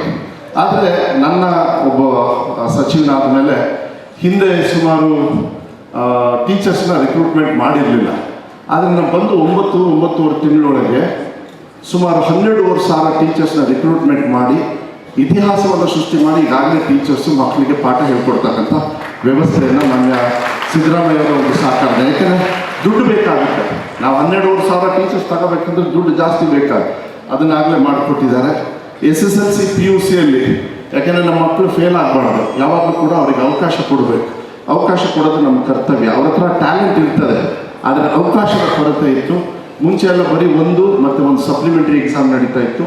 ಈಗ ಸಪ್ಲಿಮೆಂಟ್ರಿ ಅಂತ ತೆಗೆದುಬಿಟ್ಟು ಇವಾಗ ಸಂಪೂರ್ಣವಾಗಿ ಅವರಿಗೆ ಬೋರ್ಡ್ ಎಕ್ಸಾಮ್ ಅಂತ ಹೇಳಿ 3 ಎಕ್ಸಾಮ್ ಅವಕಾಶವನ್ನು ಕೊಟ್ಟಿದ್ದೀವಿ. ಆ 3 ಎಕ್ಸಾಮಲ್ಲಿ ಮತ್ತೆ ಮಕ್ಕಳು ಅದೇ ವರ್ಷ ಪಾಸಾಗಿ ಸುಮಾರು 82,000 ಮಕ್ಕಳು SSLCಯಲ್ಲಿ ಫೇಲ್ ಆಗೋರನ್ನ ಪಾಸ್ ಮಾಡಿ ಇವತ್ತು PUC ಕಳಿಸ್ತಕ್ಕಂಥ ವ್ಯವಸ್ಥೆನ ಅದೇ ವರ್ಷಕ್ಕೆ ನಾವು ಇವತ್ತು ಮಾಡಿದ್ದೀವಿ ಅಂತೇಳಿ ನಾನು ಹೆಮ್ಮೆಯಿಂದ ಹೇಳ್ಕೊಳ್ಳಿ. ಇಲ್ಲಾಂದರೆ 82 ಮಕ್ಕಳು 82,000 ಮಕ್ಕಳು ಶಾಲೆಗೆ ಹೋಗದೆ ಅವ್ರು ಬೇರೆ ಬೇರೆ ಹಾದಿಗಳು ಬಿಡ್ತಾರೆ, ಇಲ್ಲ ಕೂಲಿ ಮಾಡ್ತಾರೆ, ಯಾಕಂದರೆ ಜೀವನ ಮಾಡಬೇಕು. ಆದರೆ ಶಿಕ್ಷಣ ವಂಚಿತರಾಗಬಾರದು ಅಂತಕ್ಕಂಥ ನಿಟ್ಟಿನಲ್ಲಿ ಇವತ್ತು ನಾವು ಈ ಕೆಲಸವನ್ನು ಮಾಡಿದ್ದೀವಿ. ಅದು ಸೆಕೆಂಡ್ ಇಯರ್ PUCಯಲ್ಲೂ ಕೂಡ ಸುಮಾರು 80,000 ಮಕ್ಕಳು ಇವತ್ತು ಪಾಸ್ ಆಗ್ತಕ್ಕಂಥ ವ್ಯವಸ್ಥೆಯನ್ನು ನಾವು ಮಾಡಿದ್ದೀವಿ. ನಮ್ಮ ಸರ್ಕಾರ ಬಂದಮೇಲೆ ಯಾಕೆಂದರೆ ಪೌಷ್ಟಿಕತೆ ಬಹಳ ಮುಖ್ಯ. ಬಡತನ ಕೇಳ್ಕೊಂಡು ಬರೋದಿಲ್ಲ, ಅನಿವಾರ್ಯ. ಅದಾದಾಗ ಸರ್ಕಾರ ಸಹಕಾರ ಮಾಡೋದು ನಮ್ಮ ಕರ್ತವ್ಯ ಆಗ್ತದೆ. ಮುಂಚೆ ಬರೀ 2 ಮೊಟ್ಟೆ 8ನೇ ಕ್ಲಾಸ್ವರೆಗೂ ಕೊಡ್ತಾಯಿದ್ರು. ನಾವು ಸಚಿವರಾದಮೇಲೆ ಸಾಮಾನ್ಯ ಸಿದ್ದರಾಮಯ್ಯವ್ರಿಗೆ ಸ್ವಲ್ಪ ಈ ಬಡವರು ಅಂತ ಹೇಳಿದ್ರೆ ಸ್ವಲ್ಪ ಮನಸ್ಸು ಚುರುಕು. ಇಲ್ಲ ಮೊಟ್ಟೆ ಅಂದರೆ ಮೊಟ್ಟೆ ತಿನ್ನೋರಿಗೆ ಮೊಟ್ಟೆ, ಚೀಕಿ ಮತ್ತು ಬಾಳೆಹಣ್ಣು ಮೊಟ್ಟೆ ತಿಂದೇ ಇರೋರಿಗೆ ಕೊಡ್ತಕ್ಕಂಥದ್ದು. ಇಲ್ಲ ಒಂದು ಪ್ಲ್ಯಾನ್ ಮಾಡೋಣ, 2 ಮೊಟ್ಟೆ ಕೊಡೋಣ ವಾರದಲ್ಲಿ ಅಂತ ಹೇಳಿ ತೀರ್ಮಾನವನ್ನು ಮಾಡಿ ನಾನು ಶಿಕ್ಷಣ ಸಚಿವನಾದಮೇಲೆ 1 ಮೊಟ್ಟೆ ಇರೋದನ್ನ 2 ಮೊಟ್ಟೆ ಮಾಡಿದ್ವಿ. ಆದರೆ ಇದೇ 25ನೇ ತಾರೀಕು ಯಾದಗಿರಿಯಲ್ಲಿ ನನಗೆ ಭಾಳ ಸಂತೋಷ ಆಗುತ್ತೆ. ಅಜೀಂ ಪ್ರೇಮ್ಜಿ ಫೌಂಡೇಶನ್ನಿಂದ, ಅಂದರೆ ನಿಮ್ಮ ಟ್ಯಾಕ್ಸ್ ಮನಿ ಅಲ್ಲ, ಅಜೀಂ ಪ್ರೇಮ್ಜಿ ಫೌಂಡೇಶನ್ನಿಂದ 1,500 ಕೋಟಿ ಹಣವನ್ನು ಸಹಕಾರವಾಗಿ ನಮಗೆ ಕೊಡ್ತಾ ಇದ್ದಾರೆ 3 ವರ್ಷಕ್ಕೆ. ಇನ್ಮೇಲೆ 25ನೇ ತಾರೀಕಿಂದ ಇಡೀ ರಾಜ್ಯದಲ್ಲಿರ್ತಕ್ಕಂಥ ಮಕ್ಕಳಿಗೆ, ಅಂದರೆ ಅನುದಾನಿತ ಶಾಲೆ ಹಾಗೂ ಸರ್ಕಾರಿ ಶಾಲೆಯಲ್ಲಿರ್ತಕ್ಕಂಥ 56 ಲಕ್ಷ ಮಕ್ಕಳಿಗೆ ದಿನ ಮಧ್ಯಾಹ್ನ 6 ದಿವಸನೂ ಮೊಟ್ಟೆ ಕೊಡ್ತಕ್ಕಂಥ ವ್ಯವಸ್ಥೆಯನ್ನು ಈಗ ನಾವು ಅದನ್ನು 25ನೇ ತಾರೀಕಿಂದ ಶುರು ಮಾಡ್ತಾ ಇದ್ದೀವಿ. ಅಂದರೆ ಎಲ್ಲರಿಗೂ ಕೂಡ ಇಡೀ ರಾಜ್ಯದಲ್ಲಿ ಅದನ್ನು ಯಾದಗಿರಿಯಲ್ಲಿ ನಾವು ಮಾಡ್ತಾ ಇದ್ದೀವಿ. ಬಳಿಕ ಸಚಿವ ಸತೀಶ್ ಜಾರಕಿಹೊಳಿ ಮಾತನಾಡಿ, ಸರ್ಕಾರಿ ಶಾಲೆಗಳ ಅಭಿವೃದ್ಧಿ ಕುರಿತು ದೊಡ್ಡ ಗುರಿಯನ್ನ ಹೊಂದಿದ್ದೇವೆ. 44,000 ಕೋಟಿ ರೂಪಾಯಿಗಳನ್ನು ಸರ್ಕಾರಿ ಶಾಲೆಗಳ ಅಭಿವೃದ್ಧಿಗೆ ಮೀಸಲಿರಿಸಲಾಗಿದೆ ಎಂದರು. ಖಾಸಗಿಯರ ಜೊತೆ ಅದು ಸ್ಪರ್ಧೆ ಮಾಡಬೇಕು. ಇನ್ನು ಹೆಚ್ಚು ಗುಣಮಟ್ಟದ ಶಿಕ್ಷಣ ನಮ್ಮ ಸರ್ಕಾರಿ ಶಾಲೆ ವಿದ್ಯಾರ್ಥಿಗಳು ಮತ್ತು ವಿಶೇಷವಾಗಿ ಗ್ರಾಮೀಣ ವಿದ್ಯಾರ್ಥಿಗಳು ಕನಸನ್ನ ಮನಸ್ಸಾಗಿ ಮಾಡಬೇಕಂತ ಅವರು ಒಂದು ದೊಡ್ಡ ಕನಸನ್ನ ಹೊತ್ಕೊಂಡು ಇವತ್ತು ಬೆಳಗಾವಿವರೆಗೆ ಬಂದಿದ್ದಾರೆ. ಈ ಕಾರ್ಯಕ್ರಮದ ಬಗ್ಗೆ ಈಗಾಗಲೇ ಹಲವಾರು ಅವರ ಪ್ರಯತ್ನ, ಯಾರ್ಯಾರು ದಾನಿಗಳು ಸಪೋರ್ಟ್ ಮಾಡ್ತಾ ಇದ್ದಾರೆ. ಉದ್ಯಮಿಗಳು ಮತ್ತು ವಿಶೇಷವಾಗಿ ಹಳೆ ವಿದ್ಯಾರ್ಥಿಗಳ ಸಂಘಗಳು ಕೂಡ ಈ ಶಾಲೆಗಳನ್ನ ಕಟ್ಟಲಿಕ್ಕೆ ಮುಂದಾಗಿದ್ದಾರಂತ ಹಲವಾರು ವಿಷಯಗಳನ್ನ ಹೇಳಿದ್ರು. ಮೊಟ್ಟೆ ಕೊಡುವಂತ ಕಾರ್ಯಕ್ರಮ ವಿಸ್ತರಣೆ ಮಾಡಿದ್ದೇವೆ ಮತ್ತು ಸಿಇಟಿ ನೀಟ್ ಬಗ್ಗೆ 25,000 ಜನಕ್ಕೆ ಸರ್ಕಾರ ವತಿಯಿಂದ ಗ್ರಾಮೀಣ ಮಕ್ಕಳಿಗೆ ಕೊಡುವಂತ ಪ್ರಯತ್ನ ಮಾಡ್ತೀವಿ ಮತ್ತು ಹೊಸ ಕಟ್ಟಡಗಳನ್ನ ದಾನಿಗಳಿಂದ ಪಡಿತಾ ಇದ್ದೀವಿ. ಬಹಳಷ್ಟು ಕನಸು ಕಂಡಿದ್ದಾರೆ. ಅದು ಯಶಸ್ವಿ ಆಗಬೇಕಂತ ನಮ್ಮೆಲ್ಲರ ಬಯಕೆಯಾಗಿದೆ, ಯಶಸ್ವಿ ಆಗಬೇಕು. ನಾವು ಬಹಳಷ್ಟು ಕಾರ್ಯಕ್ರಮವನ್ನ ಘೋಷಣೆ ಮಾಡ್ತೀವಿ, ಬಜೆಟ್ ನಲ್ಲಿ ಬರ್ತದೆ. ಕಾರ್ಯಕ್ರಮ ಲಾಂಚ್ ಮಾಡಿದ್ರು ಕೂಡ ಅದು ಯಶಸ್ವಿ ಆಗಬೇಕು ಅಂದಾಗ ಮಾತ್ರ ಅದು ಮಂತ್ರಿಗಳ ಸರ್ಕಾರ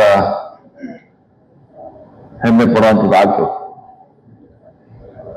ಬಹಳಷ್ಟು ಸರಿ ನಾವು ಕಾರ್ಯಕ್ರಮ ಮಾಡ್ತೀವಿ, ಆದ್ರೆ ಕೊನೆಗೆ ಅದು ರಿಸಲ್ಟ್ ಬರೋಲ್ಲ. ಯಾಕಂದ್ರೆ ಒಬ್ಬರಿಂದ ಆಗುವಂತ ಕೆಲಸ ಅಲ್ಲ ಇದು. ಸಚಿವರು ಒಬ್ಬರೇ ಹೇಳಿದ್ರು ಮಾಡುವಂಥದ್ದಲ್ಲ. ಇಡೀ ನೀವೇನ್ ತಿಂದಿದೆ ಅವ್ರು ಸುಮಾರು 1 ಲಕ್ಷ ರೂಪಾಯಿ ಎಷ್ಟಿದೆ ನಿಮ್ಮ 2.5 ಲಕ್ಷ. ಈಗ ನಮ್ಮ ಮಾನವ ಸರಪಳಿ ಮಾಡ್ತಾ ಇದೀವಿ. ನಾಳೆ ಚಾಮರಾಜನಗರದಿಂದ ಬೀದರ್ವರೆಗೆ ಕೈ ಜೋಡಿಸಿ ಮಂತ್ರಿಗಳಿಗೆ ಸಪೋರ್ಟ್ ಮಾಡಿದಾಗ ಮಾತ್ರ ಈ ಕಾರ್ಯಕ್ರಮ ಯಶಸ್ವಿ ಆಗ್ತದೆ. ಇಲ್ಲಾಂದ್ರೆ ಇದು ಒಂದು ಕಾರ್ಯಕ್ರಮ ಆಗಿ ಮಾತ್ರ ಯಾಕಂದ್ರೆ ನಾನು 40 ವರ್ಷದಿಂದ ಇದೀನಿ ಇಲ್ಲೇ. ನಾವು ಇವತ್ತಿನ ಬಂದಿಲ್ಲ, 40 ವರ್ಷದಿಂದ ಎಲ್ಲ ರಂಗದಲ್ಲಿ ನೋಡಿದೀನಿ. ಬಹಳ ಕೆಳ ಹಂತದಲ್ಲಿ ಶಿಕ್ಷಣ, ವೈದ್ಯಕೀಯ ಸೌಲಭ್ಯಗಳು, ನೀರಾವರಿ, ರಸ್ತೆ, ಪವರ್ ಸೆಕ್ಟರ್, ಉದ್ಯಮಗಳನ್ನ ಎಲ್ಲ ಬಹಳ ನೋಡಿದೀನಿ.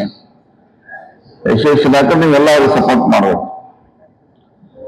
ಇದು ನಮ್ಮ ಕಾರ್ಯಕ್ರಮ, ಸರ್ಕಾರ ಕಾರ್ಯಕ್ರಮ ಅಲ್ಲ, ನಮ್ಮ ಶಿಕ್ಷಕರ ಕಾರ್ಯಕ್ರಮ, ಪಾಲಕರ ಕಾರ್ಯಕ್ರಮ.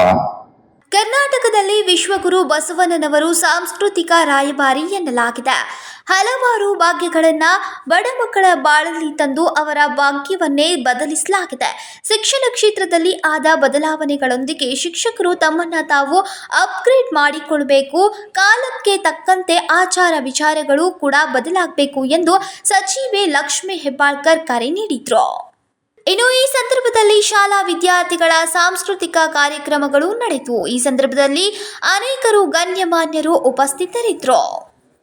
ವಿನೋದ್ ಕೋಲ್ಕಾರ್, KMM ಕನ್ನಡ, ಬೆಳಗಾವಿ. ಅರಣ್ಯ ಸಂರಕ್ಷಣೆ ಕೇವಲ ಅಧಿಕಾರಿ ಮತ್ತು ಸಿಬ್ಬಂದಿಗಳ ಕೆಲಸವಲ್ಲ, ಅದು ಪ್ರತಿಯೊಬ್ಬರ ಜವಾಬ್ದಾರಿಯಾಗಿದೆ ಎಂದು ಮುಖ್ಯ ಬೆಳಗಾವಿಯ ಪ್ರಧಾನ ಜಿಲ್ಲಾ ಮತ್ತು ಸತ್ರ ನ್ಯಾಯಾಧೀಶರಾದ TN ಇನವಳ್ಳಿ ಹೇಳಿದರು. ಅರಣ್ಯ ಸಂರಕ್ಷಣೆ ಕೇವಲ ಅಧಿಕಾರಿ ಮತ್ತು ಸಿಬ್ಬಂದಿಗಳ ಕೆಲಸವಲ್ಲ, ಅದು ಪ್ರತಿಯೊಬ್ಬರ ಜವಾಬ್ದಾರಿಯಾಗಿದೆ ಎಂದು ಮುಖ್ಯ ಬೆಳಗಾವಿಯ ಪ್ರಧಾನ ಜಿಲ್ಲಾ ಮತ್ತು ಸತ್ರ ನ್ಯಾಯಾಧೀಶರಾದ TN ಇನವಳ್ಳಿ ಹೇಳಿದರು. ಪರಿಸರ ಸಂರಕ್ಷಣೆಗಾಗಿ ತಮ್ಮ ಪ್ರಾಣವನ್ನು ತ್ಯಾಗ ಮಾಡಿದ ಅರಣ್ಯ ರಕ್ಷಕರಿಗೆ ಶ್ರದ್ಧಾಂಜಲಿ ಸಲ್ಲಿಸುವ ಉದ್ದೇಶದಿಂದ ಬೆಳಗಾವಿಯ ಅರಣ್ಯ ಇಲಾಖೆಯ ವತಿಯಿಂದ ರಾಷ್ಟ್ರೀಯ ಅರಣ್ಯ ಹುತಾತ್ಮರ ಸ್ಮರಣ ದಿನ 2024 ಹಮ್ಮಿಕೊಳ್ಳಲಾಗಿತ್ತು. ಪ್ರಾಣಿಗಳು ಕಾಡು ಬಿಟ್ಟು ನಾಡಿಗೆ ಬಂದು ತೊಂದರೆ ಕೊಡುತ್ತವೆ ಎಂದು ಜನರು ಆರೋಪಿಸುತ್ತಾರೆ. ಆದರೆ ಮನುಷ್ಯರಷ್ಟು ತೊಂದರೆ ಕೊಡುವ ಪ್ರಾಣಿ ಬೇರೊಂದಿಲ್ಲ. ಪ್ರಾಣಿಗಳು ತಮ್ಮ ಸ್ವಾರ್ಥಕ್ಕಾಗಿ ಯಾವತ್ತೂ ಬೇರೆಯವರ ಮೇಲೆ ಹಲ್ಲೆ ಮಾಡುವುದಿಲ್ಲ ಎಂದರು. ಅದು ಉಳಿಯಬೇಕಾದ್ರೆ ನನಗೆ ತುಂಬಾ ಸಂತೋಷ ಆಗ್ತದೆ. ನಾನು ಲಾಸ್ಟ್ ಟೈಮ್ ಹಾಸನದಲ್ಲಿ ಕಾರ್ಯಕ್ರಮದಲ್ಲಿ ಭಾಗವಹಿಸಿದ್ದು, ಈಗ 2ನೇ ಕಾರ್ಯಕ್ರಮ ಈ ದಿನಾಚರಣೆಯಲ್ಲಿ ಭಾಗವಹಿಸುವಂಥದ್ದು. 2 ಕೂಡ ಪಶ್ಚಿಮ ಘಟ್ಟದ ಇದರಲ್ಲಿ ಇದೆ. ಪಶ್ಚಿಮ ಘಟ್ಟದ ಇದೇನಂತ ಗೊತ್ತಾಗೋದು ಅಲ್ಲಿರುವಾಗ, ಅಲ್ಲಿಂದ ಹೊರಗೆ ಬಂದಾಗ ಗೊತ್ತಾಗ್ತದೆ ಆ ಪರಿಸರದ ಪ್ರಾಮುಖ್ಯತೆ ಏನು ಅಂತ ಹೇಳುವಂಥದ್ದು. ಗೊತ್ತಿದೆ, ಪ್ರಾಣಿಗಳು ಸಿಟಿಗೆ ಬರ್ತದೆ, ಮನೆಗೆ ತೊಂದರೆ ಬರ್ತದೆ, ಚಿರತೆ ಬರ್ತದೆ, ಸೋಳ ಬರ್ತದೆ ಅಂತ ಹೇಳುವಂಥದ್ದು. ನಿಮ್ಗೆ ಗೊತ್ತು, ಮನುಷ್ಯರಷ್ಟು ತೊಂದರೆ ಕೊಡುವಂತ ಪ್ರಾಣಿ ಬೇರೆ ಯಾವುದೂ ಇಲ್ಲ. ಯಾವ ಪ್ರಾಣಿಗಳು ಕೂಡ ಅವರಿಗೆ ತೊಂದರೆ ಅಟ್ಯಾಕ್ ಮಾಡ್ತದೆ ಅಂತ ಸಾಮಾನ್ಯವಾಗಿ ಅದರ ಸ್ವಾರ್ಥಕ್ಕಾಗಿ ಯಾವುದೇ ಅಟ್ಯಾಕ್ ಮಾಡುವ ಪ್ರಾಣಿ ಖಂಡಿತ ಇಲ್ಲ. ನಾವು ಎನ್ಕರೇಜ್ ಮಾಡಿದ್ದೇವೆ, ನಾವು ಹೋಗಿದ್ದೇವೆ. ನಿಮ್ಗೆ ಗೊತ್ತಿದೆ, ನಾನು ಕೇಸಲ್ಲಿ ಕೊಡೋದಿಲ್ಲ. ಸುಪ್ರೀಂ ಕೋರ್ಟ್, ಹೈಕೋರ್ಟ್ಗಳು ಈ ತರ ಮಾಡಿ ಅಂತ ಹೇಳುವ ನಂತರ, ಈಗ ಗೈಡ್ಲೈನ್ಸ್ ಕೊಟ್ಟ ನಂತರ ನಾವು ಹೇಗೆ ಅರಣ್ಯವನ್ನು, ಪರಿಸರವನ್ನು ಕಾಯಬೇಕು ಅಂತ ಹೇಳುವಂತ ಕಾರಣ ಬಂದಿದೆ. ನಿಮಗೆ ಮಹತ್ವ ಗೊತ್ತಾಗಿದೆ. ನಾವು ಅದಕ್ಕೊಂದು ಮಾತಿದೆ, ಯಾವಾಗ ಒಳ್ಳೆದಾಗ್ತಾರೆ ಅಂತೇಳಿ ನಾವು ಕಷ್ಟಪಡುವವರ ಸ್ಥಾನದಲ್ಲಿ ನಾವಿದ್ದು ನೋಡ್ಬೇಕು ಅಂತ. ಅದೇ ರೀತಿ ಅರಣ್ಯವನ್ನೇ ಅವಲಂಬಿಸಿ ಜೀವನ ಮಾಡುವವರಿದ್ದಾರೆ. ಅವರನ್ನು ನಾವು ಒಕ್ಕಲಿಗಿಸುವಾಗ ಎಷ್ಟು ಅವರಿಗೆ ತೊಂದರೆ ಆಗ್ತಿದೆ ಅಂತ ಹೇಳುವಂಥದ್ದು. ಅವರಿಂದ ತೊಂದರೆ ಆಗಿದ್ದಲ್ಲ. ನಿಜವಾಗಿ ನಾವು ನಾಗರಿಕತೆ ಸಸ್ಟೈನಬಲ್ ಡೆವಲಪ್ಮೆಂಟ್ ಅಂತ ಅಂತಾರೆ. ಡೆವಲಪ್ಮೆಂಟ್ ಬರಬಾರ್ದು ಅಂತಲ್ಲ, ಬಟ್ ಧಾರಣಾ ಶಕ್ತಿ ಬೇಕು, ಯಾವುದಕ್ಕೆ ಎಷ್ಟು ಬೇಕು ಅಂತ ನಾವು ನಮ್ಮ ಲೆಕ್ಕಕ್ಕಿಂತ ಜಾಸ್ತಿ ಮಾಡಿದ್ದೇವೆ. ಮತ್ತೆ ಅದನ್ನು ಸರಿಪಡಿಸಲಿಕ್ಕೆ ನಾವು ಕಾನೂನು ಇಂಥ ಕಾರ್ಯಕ್ರಮಗಳನ್ನ ಮಾಡ್ತೇವೆ. ಬಟ್ ಸಾರ್ಥಕತೆ ಆಗಬೇಕಾದ್ರೆ ನಾವು ನಾನು ಆಗ ಹೇಳಿದಾಗೆ ಸುಮ್ಮನೆ ಅವರ ಸ್ಮರಣೆಗೆ ಕೊಂಡೊಯ್ದು ನೀಡುವುದಲ್ಲ. ಈ ಕಾರ್ಯಕ್ರಮದಲ್ಲಿ ನಿಜವಾದ ಸಾರ್ಥಕತೆ ಬರಬೇಕಾದ್ರೆ ಏನು ಪ್ರಾಮುಖ್ಯತೆ ಇದೆ ಅದನ್ನು ಮಾಡಬೇಕು. ಪರಿಸರದ ಬಗ್ಗೆ ಅರಿವು ಮೂಡಿಸುವುದು, ಅದಕ್ಕೆ ಬೇಕಾಗಿ ಯಾರ ವ್ಯಕ್ತಿಗಳಿದ್ದಾರೆ ಅವರನ್ನು ಪ್ರಮೋಟ್ ಮಾಡುವಂಥದ್ದು, ಸಸ್ಟೈನಬಲ್ ಪ್ರಾಕ್ಟೀಸ್ ಅನ್ನುವಂಥದ್ದನ್ನು ಪ್ರಮೋಟ್ ಮಾಡೋದು, ರೆಕಗ್ನೈಸಿಂಗ್ ಎನ್ವೈರನ್ಮೆಂಟಲ್ ಆಕ್ಟಿವಿಟೀಸ್ ಅಂತಾರೆ. ಪರಿಸರಕ್ಕಾಗಿ ಈ ಕಾರಣನೇ ನಾನು ಅದಕ್ಕೆ ಹೇಳಿದ್ದೆ, ಈ ಪರಿಸರ ದಿನಾಚರಣೆ ಕಾರಣನೇ ಯಾವ ಅಧಿಕಾರಿಗಳು ತೀರ್ಕೊಂಡಿದ್ದಕ್ಕಲ್ಲ, ಸಾಮಾನ್ಯದಿಂದ ಅವರನ್ನು ನೀವು ಮಾಡಬೇಕು, ಅವರನ್ನು ಪ್ರೇರಿಸಬೇಕು. ಖಂಡಿತ ಅಧಿಕಾರಿಗಳಿಂದ ಅಥವಾ ಸಿಬ್ಬಂದಿಗಳಿಂದ ಅಲ್ಲ. ನಾವು ಇದರ ಮಹತ್ವ ಏನು ಸಾಮಾನ್ಯ ಜನರನ್ನು ನಿಮ್ಮ ಜೊತೆ ಸೇರಿಸ್ಕೊಂಡು ಕೆಲಸ ಮಾಡಬೇಕು. ಆಗ ಅವರಿಗೆ ಗೊತ್ತಾಗ್ತದೆ. ಒಂದು ಕಾಲ ಇತ್ತು, ನದಿ ಕೆರೆಯಲ್ಲೆಲ್ಲ ನೀರು ತೆಗೆದು ಕುಡಿಯುವಂಥದ್ದಿತ್ತು. ನಂತರ ಬಾವಿಗೆ ಬಂತು, ಆ ನಂತರ ಓಪನ್ ಬಾವಿಯಲ್ಲ ಬೋರ್ವೆಲ್ಲಿಗೆ ನಾವು ನೀರೇ ನೋಡುವುದಿಲ್ಲ, ಇಳಿದು ಮಾತ್ರ ಆಯ್ತು. ಆ ನಂತರ ಟ್ಯಾಪಿಗೆ ಬಂದಿದೆ. ಈಗ ನಮ್ಮ ಟೇಬಲ್ ಮೇಲೆ ಬಾಟ್ಲ್ ಇದೆ. ಇನ್ನೂ ಕೂಡ ಬರ್ತಿದೆ, HT ಕ್ಯಾಪ್ಸೂಲ್ ಅಲ್ಲಿ ತಿನ್ನುವಂಥದ್ದು ಕಾಲ. ಆ ದಿನ ಬರುವುದು ಬೇಡ.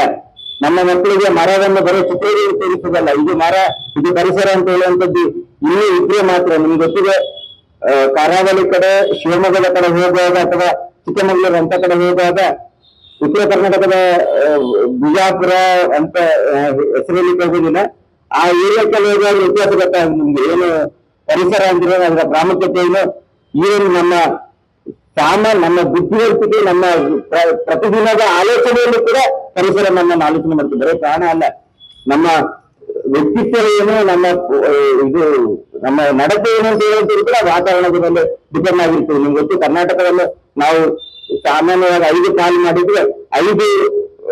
ಇನ್ನು ಮುಖ್ಯ ಅರಣ್ಯ ಸಂರಕ್ಷಣಾಧಿಕಾರಿ ಮಂಜುನಾಥ್ ಚೌಹಾಣ್ ಅವರು ಮಾತನಾಡಿ, ವನ್ಯಜೀವಿ ಸಂಪತ್ತನ್ನು ಸಂರಕ್ಷಿಸಲು ತಮ್ಮ ಸರ್ವಸ್ವವನ್ನೇ ತ್ಯಾಗ ಮಾಡಿದ ಅರಣ್ಯ ರಕ್ಷಕರನ್ನು ಸ್ಮರಿಸಲು ಈ ಕಾರ್ಯಕ್ರಮವನ್ನು ಹಮ್ಮಿಕೊಳ್ಳಲಾಗಿದೆ ಎಂದರು.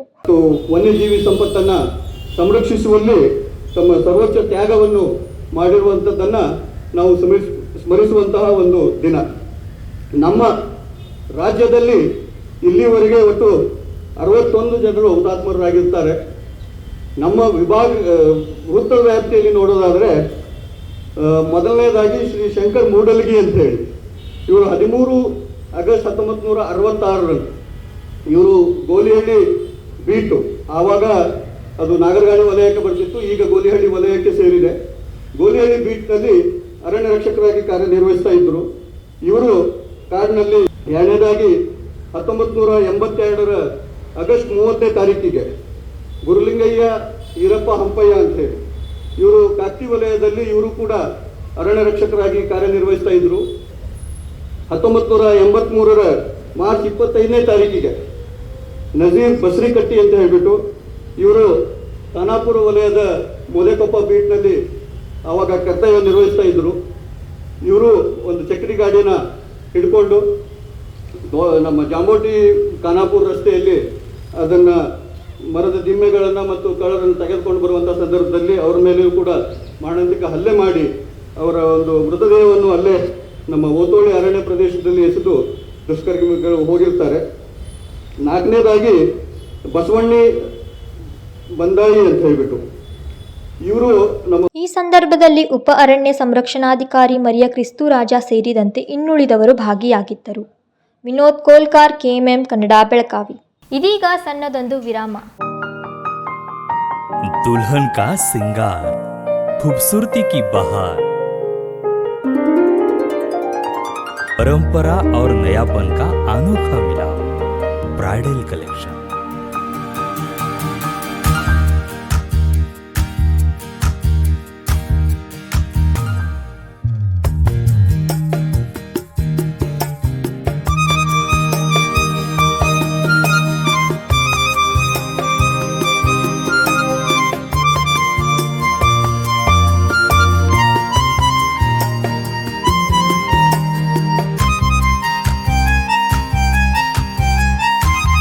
दुल्हन की खूबसूरती में 4 चांद लगाने वाली ब्राइडल कलेक्शन की विशाल range. Amarcon collection, Adarsha dress circle, Khade Bazar, Belgaum. Aradhana sari dress materials, Maruti Galli, Belgaum. अब शादी हो या कोई भी त्योहार की बात, परंपराओं को मिलेगा नएपन का साथ। दिल खुश करने वाली कपड़ों की दुनिया।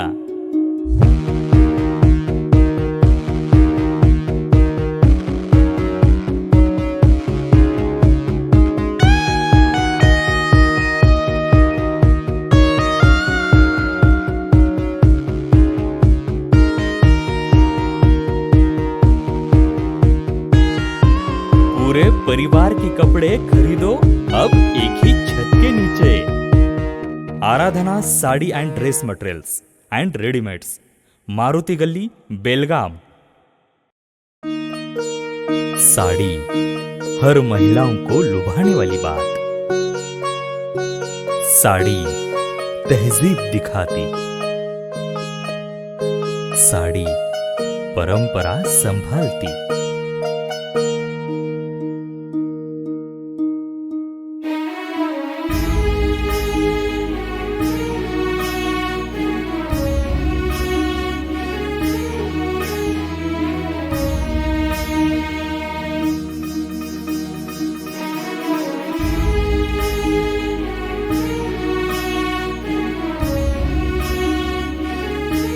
महिलाओं को खूबसूरती और निखारने वाली एक से बढ़कर एक साड़ियों का खजाना। Adarsha sari dress materials and readymades, Ramdev गली, बेलगाम। आराधना साड़ी ड्रेस मटेरियल्स, मारुति गली, बेलगाम। ವಿರಾಮದ ನಂತರ ನ್ಯೂಸ್ಗೆ ಸ್ವಾಗತ. ಉತ್ತರ ಕರ್ನಾಟಕದ ಸಚಿವ ಸತೀಶ್ ಜಾರಕಿಹೊಳಿ ಮುಖ್ಯಮಂತ್ರಿಯಾದರೆ ನಮಗೆ ಸಂತೋಷವಾಗುತ್ತದೆ ಎಂದು ಖಾನಾಪುರದ ಶಾಸಕ ವಿಠ್ಠಲ್ ಹಲ್ಗೇಕರ್ ಹೇಳಿದರು. ಬಿಜೆಪಿ ಪಕ್ಷದಿಂದ ಯಾರೂ ಬೆಂಬಲ ಕೊಡೋದಿಲ್ಲ. ವೈಯಕ್ತಿಕವಾಗಿ ಸತೀಶ್ ಜಾರಕಿಹೊಳಿ ಮುಖ್ಯಮಂತ್ರಿಯಾದರೆ ನಮ್ಮ ಬೆಂಬಲ ಇದ್ದೇ ಇರುತ್ತೆ. ಉತ್ತರ ಕರ್ನಾಟಕದ ಅಭಿವೃದ್ಧಿಗೆ ಹೆಚ್ಚಿನ ಅನುಕೂಲವಾಗುತ್ತೆ ಎಂದು ಖಾನಾಪುರ ಶಾಸಕ ವಿಠ್ಠಲ್ ಹಲ್ಗೇಕರ್ ಹೇಳಿದ್ರು. ಆಸ್ಪತ್ರೆ ಉದ್ಘಾಟನೆ ಇದೆ, ಎಷ್ಟು ದಿನ ಆಯ್ತು ರೆಡಿ ಆಗಿ?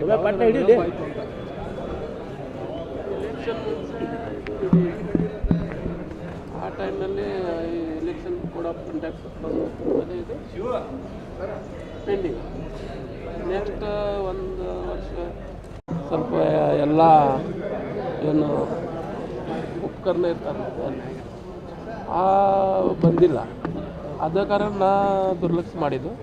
ಈಗೆಲ್ಲ ಲ್ಯಾಬ್ರಾಟ್ರಿ ಎಲ್ಲ ಶಸ್ತ್ರಕ್ರಿಯೆ, ಹೊಸ ಮಷೀನ್ ಎಲ್ಲ ಡಯಾಲಿಸಿಸ್ ಮಷೀನ್ ಎಲ್ಲ ಬಂದು ಈಗ ಫುಲ್ ಪ್ಲೇಸ್ ರೆಡಿ ಅದಾರ. ಈಗ ಅದ ಕಾರಣ ಲಾಸ್ಟ್ ಟೈಮ್ ಒಂದಿನ ಡೇಟ್ ಫಿಕ್ಸ್ ಮಾಡಿದ್ದು. ನಮ್ಮ ಆರೋಗ್ಯ ಸಚಿವರಿಗೆ ಟೈಮ್ ಸಿಕ್ಕಿಲ್ಲ ಆ ಟೈಮ್. ಅದು ಮತ್ತು ಒಂದು ತಿಂಗಳು ಪೋಸ್ಟ್ಪೋನ್ ಆತ. ಈಗ ದಿನ ಬಂತು.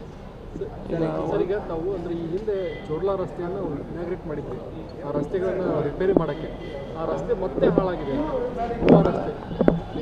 ಈಗ ಈ ವರ್ಷ ನೋಡಿದ್ರೆ ಲಾಸ್ಟ್ ಟೈಮ್ ಬರಗಾಲ ನಿಮಗೆ ಗೊತ್ತದ. ಬರಗಾಲ ಬಂದ ಮೇಲೆ ಅಲ್ಲೇ ಒಂದು ನಮ್ಮ ತಾಲೂಕು ಅಂದ್ರೆ ಅದು ಮಳೆ ಸೀಸನ್ ತಾಲೂಕು. ಕಂಟಿನ್ಯೂಸ್ ಮೇ 15ದಿಂದ ಈ ಮಳೆ ಚಾಲೂ ಅದಾರ.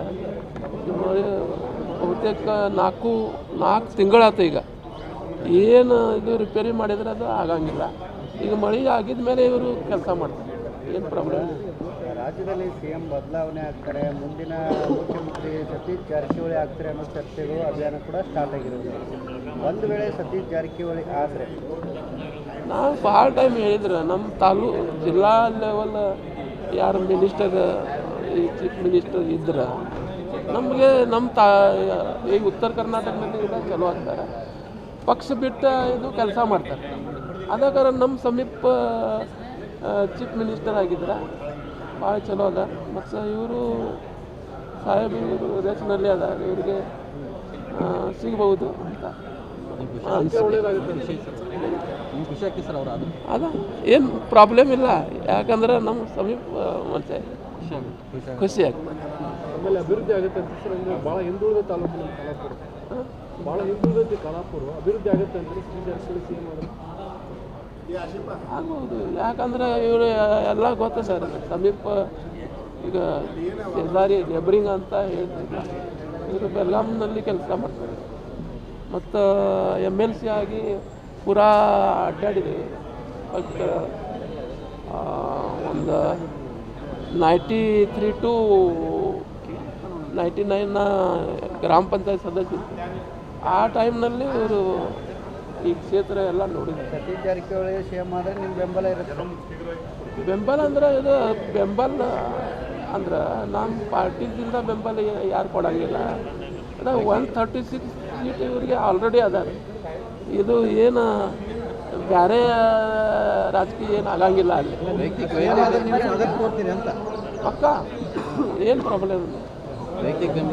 ಹಾಂ ವೈಯಕ್ತಿಕ ಅದ ಏನು ಅದೇ ಏನು ಪ್ರಾಬ್ಲಮ್. ಖಾನಾಪುರ ತಾಲೂಕಿನಲ್ಲಿ ಕಳೆದ 4 ತಿಂಗಳಲ್ಲಿ ಸತತವಾಗಿ ಮಳೆಯಾಗ್ತಾ ಇದೆ. ಇದರಿಂದ ಚೋರ್ಲಾ ರಸ್ತೆ ಹಾಳಾಗಿದೆ. ಬೇಸಿಗೆ ಕಾಲದಲ್ಲಿ ಅದನ್ನು ದುರಸ್ತಿ ಮಾಡಿಸಲಾಗುವುದು ಎಂದರು. ವಿನೋದ್ ಕೋಲ್ಕಾರ್, KMM ಕನ್ನಡ, ಬೆಳಗಾವಿ. ಶಾಲೆಗೆ ಚಕ್ಕರ್ ಹಾಕಿ ಬೇರೆ ಬೇರೆ ಕೆಲಸ ಮಾಡುವ ಶಿಕ್ಷಕರ ಮೇಲೆ ಮುಲಾಜಿಲ್ಲದೆ ಕ್ರಮ ಜರುಗಿಸಲಾಗುವುದು ಎಂದು ಶಿಕ್ಷಣ ಸಚಿವ ಮಧು ಬಂಗಾರಪ್ಪ ಎಚ್ಚರಿಕೆ ನೀಡಿದರು. ಶಾಲೆಗೆ ಚಕ್ಕರ್ ಹಾಕಿ ಬೇರೆ ಬೇರೆ ಕೆಲಸ ಮಾಡುವ ಶಿಕ್ಷಕರ ಮೇಲೆ ಮುಲಾಜಿಲ್ಲದೆ ಕ್ರಮ ಜರುಗಿಸಲಾಗುವುದು ಎಂದು ಶಿಕ್ಷಣ ಸಚಿವ ಮಧು ಬಂಗಾರಪ್ಪ ಎಚ್ಚರಿಕೆ ನೀಡಿದ್ದಾರೆ. ಬುಧವಾರ ಬೆಳಗಾವಿಯಲ್ಲಿ ಸುದ್ದಿಗಾರರೊಂದಿಗೆ ಮಾತನಾಡಿದ ಅವರು, ಶಿಕ್ಷಕರಾದವರು ಶಾಲೆಯಲ್ಲಿ ಮಕ್ಕಳಿಗೆ ಪಾಠ ಮಾಡಬೇಕು. ಅದನ್ನು ಬಿಟ್ಟು ಬೇರೆ ಬೇರೆ ಕೆಲಸ ಸಂಘಟನೆಯಲ್ಲಿ ಗುರುತಿಸಿಕೊಂಡರೆ ಮುಲಾಜಿಲ್ಲದೆ ಕ್ರಮ ಜರುಗಿಸಲಾಗುವುದು ಎಂದರು. ಸ್ಟೂಡೆಂಟ್ಗಳು ಬರ್ತಾರೆ, ಆದರೆ ಟೀಚರ್ಗಳು ಸರಿಯಾಗಿ ಹೋಗ್ಲಿಕ್ಕೆ ಅವಕಾಶ ಇರಲ್ಲ ಮತ್ತು ಮಕ್ಕಳು ಕೂಡ ಸರಿಯಾಗಿ ಬರೋಂಗಿಲ್ಲ. ಇಲ್ಲ, ಒಂದು ಟೀಚರ್ಸು ಶಾರ್ಟೇಜ್ ಏನಿದೆ, ಅವರಿಗಾಗಲೇ ಅತಿಥಿ ಶಿಕ್ಷಕರನ್ನು ತಗೊಳ್ಳೋದಿದೆ.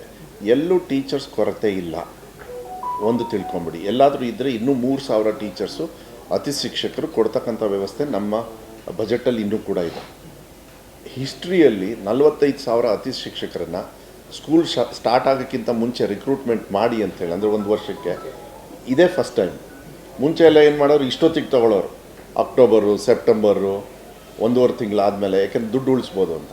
ನಾವು ಹಂಗೆ ಮಾಡಲಿಲ್ಲ. ಯಾವಾಗ ಶಾಲೆ ಸ್ಟಾರ್ಟ್ ಆಗುತ್ತೆ ಆವಾಗಲೇ ಗೆಸ್ಟ್ ಟೀಚರ್. ಈಗ ಟೆಂಪ್ರವರಿಗೆ ನನಗೆ ಇನ್ನೇನು ಗತಿ ಇಲ್ಲ, ತೊಗೊಳ್ಳೇಬೇಕು. ಬಟ್ ಅದ್ರ ಸಂಖ್ಯೆ ಕಮ್ಮಿ ಆಗಬೇಕು, ಅದಕ್ಕೆ ಪರ್ಮನೆಂಟ್ ಟೀಚರ್ಸ್ ಆಗಬೇಕು. ಆಮೇಲೆ ಸ್ಕೂಲಲ್ಲಿ ಏನಾಗುತ್ತೆ, ಎಷ್ಟೊಂದು ಈ ಕಡೆ ಬೆಳಗಾಮು, ಈಗ ಶಿವಮೊಗ್ಗ, ಕಾರವಾರ, ಮಂಗಳೂರು, ಉಡುಪಿ, ಈಗ ಈ ಗ್ರಾಮೀಣ ಭಾಗದಲ್ಲಿ ಬೇಸಿಕಲಿ ಗುಡ್ಗಾಡು ಪ್ರದೇಶಗಳಲ್ಲಿ ಬರೀ 10 ಮಕ್ಕಳಿದ್ದಾರೆ, 1 ಟೀಚರು. ಸೊ ಅಲ್ಲಿ ಏನಾಗ್ತಾಯಿದೆ, ಇವಾಗ ಒಳ್ಳೆ ಶಾಲೆ ನಮ್ಮದೇ ಸರ್ಕಾರಿ ಸ್ಟಾರ್ಟ್ ಆದರೆ ಸುತ್ತಮುತ್ತ ಒಂದು 4-5 ಕಿಲೋಮೀಟ್ರ್ ಇದ್ದರೆ ಅವರೇ ಬಂದುಬಿಡ್ತಾ ಇದ್ದಾರೆ ದೊಡ್ಡ ಶಾಲೆಗೆ.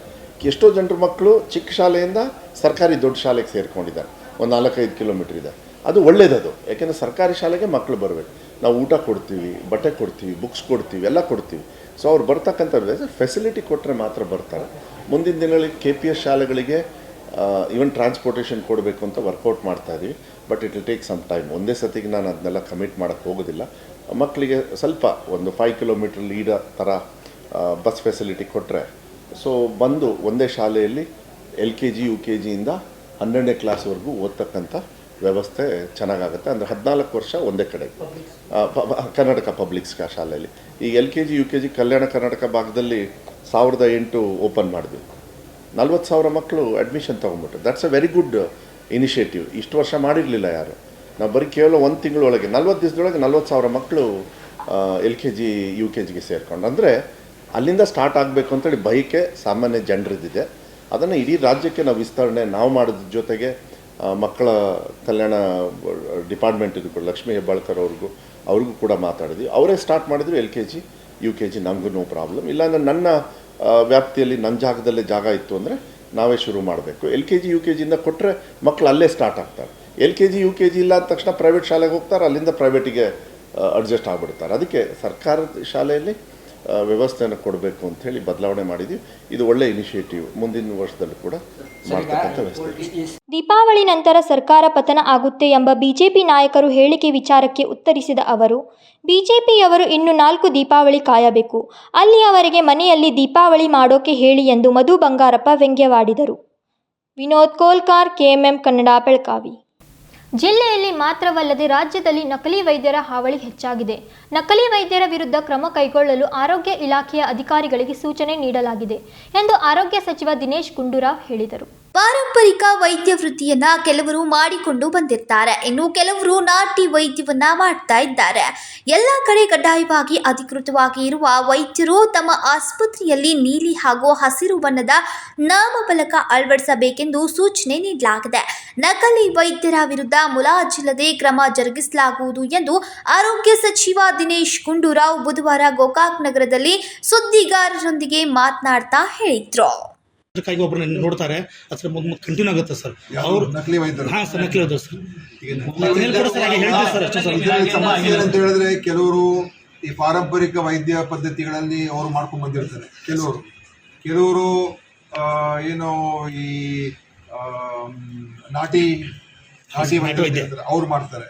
ಅದರಲ್ಲಿ ಕೆಲವರು ಅದನ್ನು ಉಪಯೋಗಿಸ್ಕೊಂಡು ಏನಂತ ಹೇಳಿದ್ರೆ ಬೇರೆ ನಮ್ಮ ಅಲೋಪತಿ ಮೆಡಿಸಿನ್ಗಳೆಲ್ಲ ಕೊಡೋದು ಮಾಡ್ತಾ ಇದ್ದಾರೆ. ಅದರಿಂದ ಕ್ರಮ ತಗೊಳ್ಳೋದು ನಾವು ಹೇಳಿದ್ದೀವಿ. ಈಗ ಎಲ್ಲ ಕಡೆ ಕಡ್ಡಾಯವಾಗಿ ಬೋರ್ಡ್ಗಳನ್ನು ಹಾಕಬೇಕು ಅಂತ ಹೇಳಿದ್ದೀವಿ. ಇದೇನು ನೀಲಿ ಕಲರ್ ಇರುವಂಥ ಬೋರ್ಡು ನಮ್ಮ ಅಲೋಪತಿ ಡಾಕ್ಟರ್ಸು ಮತ್ತು ಹಸಿರು ಕಲರ್ ಇರುವಂಥ ಬೋರ್ಡ್ಗಳನ್ನು ಆಯುರ್ವೇದಿಕ್ ಡಾಕ್ಟರ್ಸ್ ಹಾಕಬೇಕು ಅಂತ ಹೇಳಿದ್ದೀವಿ. ಮೊನ್ನೆ ಆ್ಯಕ್ಟಲ್ಲೂ ಕೂಡ ಯಾರ್ಯಾರು ಈ ಥರ ನಕಲಿ ವೈದ್ಯರಿದ್ದಾರೆ ಅವ್ರ ಮೇಲೆ ಇನ್ನೂ ತೀವ್ರವಾದ ಕ್ರಮ ತಗೊಳ್ಳೋದು ಕೂಡ ಹೊಸ ಕಾನೂನನ್ನು ಕೂಡ ಮೊನ್ನೆ ಅಸೆಂಬ್ಲಿಯಲ್ಲಿ ಪಾಸ್ ಮಾಡಿದ್ದೀವಿ. ಆದ್ದರಿಂದ ಇಲ್ಲಿ ಸ್ಥಳೀಯ ಅಧಿಕಾರಿಗಳು ಅದಕ್ಕೆ ಹೆಚ್ಚು ಗಮನ ಕೊಟ್ಟು ಅವ್ರ ಮೇಲೆ ಕ್ರಮ ತಗೊಳ್ಬೇಕು.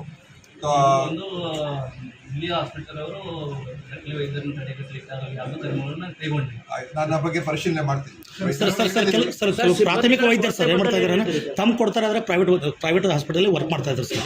ಈಗಾಗಲೇ ಕನವಾದಲ್ಲಿ ಕೂಡ ಅದೇ ರೀತಿಯಾಗಿದೆ. ಅವ್ರ ಮೇಲೆ ಇನ್ನೂ ಕ್ರಮ ಆಗಿಲ್ಲ ಸರ್. ಇದೆ ನೋಡಿ, ನಮ್ಮ ವೈದ್ಯರು ನಮ್ಮ ಒಂದು ಕೆಲಸ ಮಾಡುವಂಥ ಸಮಯ ಬಿಟ್ಟು ನಂತರ ಅವರು ಖಾಸಗಿ ಪ್ರಾಕ್ಟೀಸ್ ಮಾಡೋದಕ್ಕೆ ಅವಕಾಶ ಇದೆ, ಕಾನೂನಲ್ಲಿ ಅವಕಾಶ ಇದೆ. ಅದು ನಮ್ಮ ಸಮಯದಲ್ಲಿ ಅವ್ರು ಬೇರೆ ಕಡೆ ಡ್ಯೂಟಿ ಟೈಮ್ದಲ್ಲಿ ಮಾಡ್ತಾ ಇದ್ದೀವಿ. ನಾವು ಈಗ ಹೊಸ ಒಂದು ಪದ್ಧತಿಯನ್ನು ಕೂಡ ಮಾಡಿದ್ದೀವಿ ಅಟೆಂಡೆನ್ಸ್ಗೆ. ಏನು ಎಲ್ಲಿ ವೈದ್ಯರೇ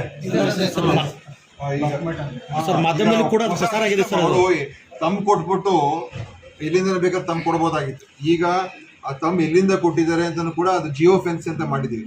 ಸೊ ಅವ್ರು ಇಲ್ಲೇ ಬಂದು ಇಲ್ಲೇ ಕೊಡಬೇಕಾಗ್ತದೆ ಮತ್ತು ಅದನ್ನ 2 ಬಾರಿ ಕೊಡಬೇಕಾಗುತ್ತೆ ಮಾಡಿದ್ದೀವಿ ಅಲ್ವಾ. ಸೊ ಈಗ ಅವರು ಬೇರೆ ಕಡೆ ಇಟ್ಕೊಂಡು ತಮ್ಮ ಕೊಡೋಕ್ಕಾಗಲ್ಲ. ಅವ್ರು ಇಲ್ಲೇ ಕೊಡಬೇಕಾಗ್ತದೆ, ಅವ್ರ ಫೋನ್ ಮುಖಾಂತರ ಕೊಡಬೇಕಾಗ್ತದೆ. ಸೊ ಅವ್ರ ಲೊಕೇಶನ್ ಕೂಡ ನಮ್ಗೆ ಗೊತ್ತಾಗ್ತದೆ, ಎಲ್ಲಿಗೆ ಬಂದಿದ್ರು, ಎಲ್ಲಿ ತಮ್ಮ ಕೊಟ್ಟಿದ್ದಾರೆ, ಆ ಲೊಕೇಶನ್ ಕೂಡ ನಮಗೆ ಮ್ಯಾಪ್ ಆಗ್ತದೆ. ಈಗ ಬೇರೆ ಕಡೆ ಇದನ್ನ PHC ಎಲ್ಲೊಂದು ಕಡೆ ಬೇಕು ತಮ್ಮ ಕೊಡ್ಬೋದಾಗಿತ್ತು. ಈಗ ಈ ಆಸ್ಪತ್ರೆ ಕೆಲಸ ಮಾಡೋರು ಇಲ್ಲೇ ಕೊಡಬೇಕು ಮತ್ತು ಅವ್ರ ಮೊಬೈಲ್ ಮುಖಾಂತರ ಅಲ್ವಾ, ಮೊಬೈಲ್ ಮುಖಾಂತರ ಕೊಡಬೇಕು. ಅವಾಗ ನಮಗೆ ಅವ್ರ ಲೊಕೇಶನ್ ಕೂಡ ಗೊತ್ತಾಗ್ತದೆ. ಆ ಲೊಕೇಶನ್ ಬೇರೆ ಕಡೆಯಿಂದ ಕೊಟ್ಟರೆ ಅದು ಅಕ್ಸೆಪ್ಟ್ ಮಾಡ್ಕೊಳ್ಳೋದು. ಆ ತರದ ಒಂದು ಹೊಸ ಸಿಸ್ಟಮ್ ತಗೊಂಡ್ ಬಂದಿದೀವಿ ಸರ್. ವಾರದೊಳಗೆ ಒಂದು ದಿನಾನೂ ಸರ್ ಇರೋದಿಲ್ಲ ಸರ್. ನೋಡಪ್ಪ, ನಮ್ಮ ಸಿಸ್ಟಮ್ ಅಲ್ಲಿ 108 ಕೊರತೆಗಳು ಇದ್ದೇ ಇರ್ತದೆ. ಎಲ್ಲರೂ 100% ಕರೆಕ್ಟ್ ಮಾಡ್ತೀವಿ ಹೇಳಕ್ಕಾಗಲ್ಲ. ಆದ್ರೆ ಈಗ ಸುಧಾರಣೆಗಳು ಮಾಡ್ತಾ ಇದೀವಿ. ಈಗ ಇದು ಹೊಸ ಸುಧಾರಣೆ ತಗೊಂಡ್ ಬಂದಿದೀವಿ. ಇದಕ್ಕೆ ಸ್ವಲ್ಪ ವೈದ್ಯರೆಲ್ಲ ಇದಕ್ಕೆ ಅಬ್ಜೆಕ್ಷನ್ ಮಾಡ್ತಾ ಇದ್ದಾರೆ, ಏನ್ ಸರ್ ಅಂತದೆಲ್ಲ ಮಾಡ್ತಾ ಇದ್ದಾರೆ. ಆದ್ರೂ ಕೂಡ ಯಾರೇ ಇರ್ಬೋದು, ನರ್ಸೇ ಇರ್ಬೋದು, ಡಾಕ್ಟ್ರೇ ಇರ್ಬೋದು, ಟೆಕ್ನಿಷಿಯನ್ ಇರ್ಬೋದು, ಎಲ್ಲರೂ ಕೂಡ ಎಲ್ಲಿ ಕೆಲಸ ಮಾಡ್ತದೆ ಅಲ್ಲಿಂದನೇ ತಂದು ಕೊಡಬೇಕು. ಈಗ ಬೆಂಗಳೂರು ಬೇಕಾದ್ರೆ ತಂದು ಕೊಡ್ಬೋದಾಗಿತ್ತು, ಬಂದು ಇಲ್ಲಿ ಇದ್ಕೊಂಡ್ಬೇಕಾದ್ರೆ ಬೆಂಗಳೂರಲ್ಲೂ ಕೂಡ ಕೊಡ್ಬೋದಾಗಿತ್ತು. ಈಗ ಇಲ್ಲಿ ಡಾಕ್ಟ್ರು ಇದೇ ಜಾಗದಲ್ಲಿ ಇಲ್ಲಿಂದ ಕೊಟ್ರೆ ಮಾತ್ರ ಅದು ರಿಜಿಸ್ಟರ್ ಆಗ್ತದೆ. ಆ ಸಿಸ್ಟಮ್ ತಗೊಂಡ್ಬಂದಿದ್ವಿ. ಸೊ ಹೆಚ್ಚು ಅದರಿಂದ ಏನಾಗ್ತದೆ, ಅವರು ಒಂದು ಕಂಟ್ರೋಲ್ ಬರೋದು ಸಾಧ್ಯ ಆಗಿದೆ. ಈಗ ಬೆಳಗಾವಿ ಡಿಸ್ಟ್ರಿಕ್ಟ್ ಹಾಸ್ಪಿಟಲ್ ಸ್ಯಾಂಕ್ಷನ್ ಕನಗಾಂವದಲ್ಲಿ ಏನು ಪ್ಲಾನ್ ನಡೆದಿತ್ತು. ನನಗೆ ಅದ್ರ ಬಗ್ಗೆ ಕ್ಯಾನ್ಸರ್ ಬಗ್ಗೆ ಗೊತ್ತಿಲ್ಲ. ಅದು ಬಂದರೂ ಕೂಡ ಅದೇನಾಗ್ತದೆ, ಅದು ಸೂಪರ್ ಸ್ಪೆಷಾಲಿಟಿ ಆಗಿರೋದ್ರಿಂದ ವೈದ್ಯಕೀಯ ಶಿಕ್ಷಣ ಇಲಾಖೆಗೆ ಹೋಗ್ತದೆ. ನಾವು ಅದನ್ನು ನೋಡೋದು ಕ್ಯಾನ್ಸರ್ ಆಸ್ಪತ್ರೆ ಬಂದಾಗಿದೆಯಾ ಗ್ರಾಮೀಣದಾಗೂ ಬಂದಾಗ ಮಾಡಕ್ ಆಗೋದಿಲ್ಲ. ಯಾಕಂದ್ರೆ ಕಳೆದ 5 ವರ್ಷದಿಂದ ರಿಕ್ರೂಟ್ಮೆಂಟ್ ಮಾಡಿಲ್ಲ. ಈಗ ಒಂದು 700 ಜನ ಈಗ ರಿಕ್ರೂಟ್ ಆಗಿ ಬರ್ತಾ ಇದ್ದಾರೆ. ಫಾರ್ಮಸಿಸ್ಟ್, ಟೆಕ್ನಿಷಿಯನ್ಸ್, ನರ್ಸ್ಗಳೆಲ್ಲ ಬರ್ತಾ ಇದ್ದಾರೆ. ಮತ್ತು ಇನ್ ಕೆಲವುದನ್ನ ನಾನೀಗ ಪ್ರಸ್ತಾಪ ಮಾಡ್ತಾ ಇದ್ದೀವಿ, ಕಾಂಟ್ರಾಕ್ಟ್ ಮೇಲಾದ್ರೂ ತಗೊಳ್ಳೋದಕ್ಕೆ ಅಂತ. ಎಲ್ಲರೂ ಖಾಲಿ ಇದೆ ಟೆಕ್ನಿಷಿಯನ್ಗಳು, ನರ್ಸ್ಗಳು, ಕಾಂಟ್ರಾಕ್ಟ್ ಮೇಲಾದ್ರೂ ತಗೊಳ್ಳೋದಕ್ಕೆ ನಾನು FD ಜೊತೆ ಮಾತಾಡ್ತಾ ಇದ್ದೀನಿ. ಜಿಲ್ಲಾ ಆರೋಗ್ಯಾಧಿಕಾರಿ ಸರ್ ತನ್ನ ಕಚೇರಿಯಲ್ಲಿ ಕುತ್ಕೊಂಡು ಅದ್ರ ಬಗ್ಗೆ ಈಗಾಗಲೇ ನಾವು ಅದ್ರ ಬಗ್ಗೆ ಶೋಕಾಸ್ ನೋಟಿಸ್ ಅವ್ರಿಗೆ ಕೊಟ್ಟಿದ್ದೀವಿ. ಕೊಟ್ಟುಬಿಟ್ಟು ಅವ್ರನ್ನ ಸದ್ಯಕ್ಕೆ ಬೇರೆ ಕಡೆ ಅವರು ಅಲ್ಲಿಂದ ಬೇರೆ ಕಡೆ ಕೆಲಸ ಮಾಡೋದಕ್ಕೆ ಅವ್ರು ಶಿಫ್ಟ್ ಮಾಡ್ತಾರೆ. ನೋಡಪ್ಪ, CM ಬದಲಾವಣೆ ಪ್ರಶ್ನೆನೇ ಇಲ್ಲ. ಅದ್ರ ಬಗ್ಗೆ ಚರ್ಚೆ ಮಾಡೋದು ಕೂಡ ಅವಶ್ಯಕತೆ ಇಲ್ಲ. ಆಮೇಲೆ CM ಅವ್ರು ಯಾವ ಹಗರಣನೂ ಮಾಡಿಲ್ಲ. ಅವ್ರು 10 ವರ್ಷ ರಾಜಕಾರಣದಲ್ಲಿ ಏನೇನೋ ಮಾಡ್ಬೋದಾಗಿತ್ತು. ಇದೆಲ್ಲ ಸುಮ್ಮನೆ ನಾವು ಮಾತಾಡೋದು ಅರ್ಥನೇ ಇಲ್ಲ. ಅಂದ್ರೆ ಸಿಟಿ ಅವ್ರು ಏನು ಹೇಳ್ತಾರೆ ಸರ್, ದೀಪಾವಳಿ ಬರುವೊಳಗಾಗಿ ಸರ್ಕಾರ ಬಿದ್ದೋದು ಅಂತ ಹೇಳ್ತಾರೆ ಸರ್. ಅದೇ ಆಸೆ, ಆದ್ರೆ ಈ ಸರ್ಕಾರನೂ ಬಿಡೋದಿಲ್ಲ, CM ಬದಲಾವಣೆ ಆಗಲ್ಲ. ನಾವು 5 ವರ್ಷ ಪೂರೈಸ್ತೀವಿ, ಅದನಂತರ ಜನರ ಮುಂದೆ ಹೋಗಿ ದರ್ಶನ್ ಹಗರಣದಲ್ಲಿ ಸುಮ್ಮನೆ ಯಾರೋ ಕೇಳಿರ್ತಾರೆ. ತಾವು ಕೂಡ ರೇಸಿನಲ್ಲಿ ಇದ್ದೀರಾ ತಾವು ಕೂಡ ದೇಶಪಾಂಡೆಯವರು ಬಂದು ಹೇಳಿದ್ದಾರೆ ನಾನೇನು ಆಕಾಂಕ್ಷಿ ಅಲ್ಲ. ಯಾರೋ ಬಂದು ಕೇಳಿರ್ತಾರೆ, ಹೌದಪ್ಪ ನನಗೂ ಕೂಡ ಆಸೆ ಇದೆ ಹೇಳಿರ್ತಾರೆ ಅಷ್ಟೇ, ಯಾರು ಆಕಾಂಕ್ಷಿ ಇಲ್ಲ ಸರ್. ದರ್ಶನ್ ಮುಚ್ಚಾಕಿದ್ರು, ಯಾರು ಆಕಾಂಕ್ಷಿ ಇಲ್ಲಪ್ಪ. CM ಇದ್ದಾರೆ, ಅವರೇ ಇರ್ತಾರೆ, ಅವರೇ ಮುಂದುವರಿಸ್ತಾರೆ. ಸರ್ ದರ್ಶನ್ ಈಗ ನಾವು ಇವತ್ತು ಬಂದು ಖಾನಾಪುರದಲ್ಲಿ ಒಂದು ಹೊಸ ಆಸ್ಪತ್ರೆ ನಿರ್ಮಾಣ ಮಾಡಕ್ಕೆ ಬಂದಿದ್ದೀವಿ. ಇಲ್ಲಿಗೆ ಅಡಿಷನಲ್ ದುಡ್ಡನ್ನು ಕೂಡ ಸ್ವಲ್ಪ ಕೊಡ್ತಾ ಇದ್ದೀವಿ. ಇನ್ನು ಬೇರೆ ಬೇರೆ ಅನೇಕ ಕಾಮಗಾರಿಗಳನ್ನು ಶುರು ಮಾಡೋದಕ್ಕೆ ನಮ್ಮ ಇಲಾಖೆಯಿಂದಲೇ ಆಗ್ತಾ ಇದೆ. ಅದೇ ಥರ ಎಲ್ಲ ಇಲಾಖೆಗಳು ಮಾಡ್ತಾ ಇದ್ದಾರೆ. ಯಾವತ್ತೂ ಕೂಡ ಯಾವ ಸರ್ಕಾರ ಕೂಡ ಎಷ್ಟು ಬೇಕಾದರೂ ಕಾರ್ಯಕ್ರಮ ಮಾಡೋದಕ್ಕೆ ಹಣ ಇರೋದಿಲ್ಲ ಅಲ್ವಾ, ತನ್ನ ಇತಿಮಿತಿಯಲ್ಲಿ ಕೆಲಸ ಮಾಡಬೇಕು. ಸರ್ ದರ್ಶನ್ ಅವ್ರ ಹಗರಣದಲ್ಲಿ ಮೂಢ ರಾತ್ರಿ ಏನು ವೈದ್ಯರು ಇರ್ತಾರೆ, ಸೊ ನೈಟ್ ಡ್ಯೂಟಿ ಏನು ಮಾಡ್ತಾರೆ, ಆ ವೈದ್ಯರು ಸರಿಯಾಗಿ ಸಿಗ್ತಿಲ್ಲ, ಸರಿಯಾಗಿ ಇದಾಗ್ತಲ್ಲ ಅನ್ನೋಂಥ ಒಂದು ಹೊರಗು ಯಾವ ರೀತಿ ನಾವು ಅದೇ ಇಲ್ಲಿ ತಾಲೂಕಾಗಿ ಇರೋದು 24 ಬೇರೆ ಕಡೆ ಕೆಲವು ಕಡೆ PHCಗಳೆಲ್ಲ ಅದು ಅಪ್ ಟು 4 ಗಂಟೆ 5 ಗಂಟೆವರೆಗೆ ಮಾತ್ರ, ಆಮೇಲೆ ಇರಂಗಿಲ್ಲ. ಸರಿಯಾಗಿ ಸಿಬ್ಬಂದಿಗೆ ಪಗಾರ ಕೊಡ್ತಾರೆ, ಪಾಡಾತಿದ್ರು ಪಾಪ ಅವ್ರೆಲ್ಲ ಪ್ರಾಮಾಣಿಕವಾಗಿ ದುಡಿಯಾತಾರ, ಆದ್ರೂ ಅವ್ರ ಪಗಾರ ಸರಿಯಾಗಿ ಯಾವ್ದು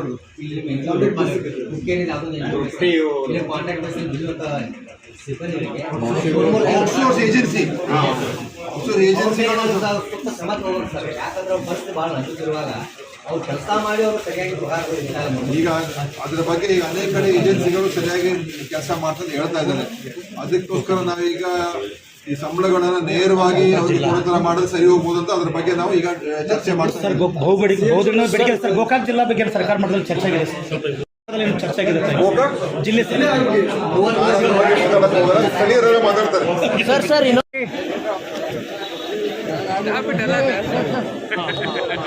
ಸ್ವಲ್ಪ ಹಿಂದೆ ಬರ್ರಿ ಎಲ್ಲ ಬರ್ರಿ.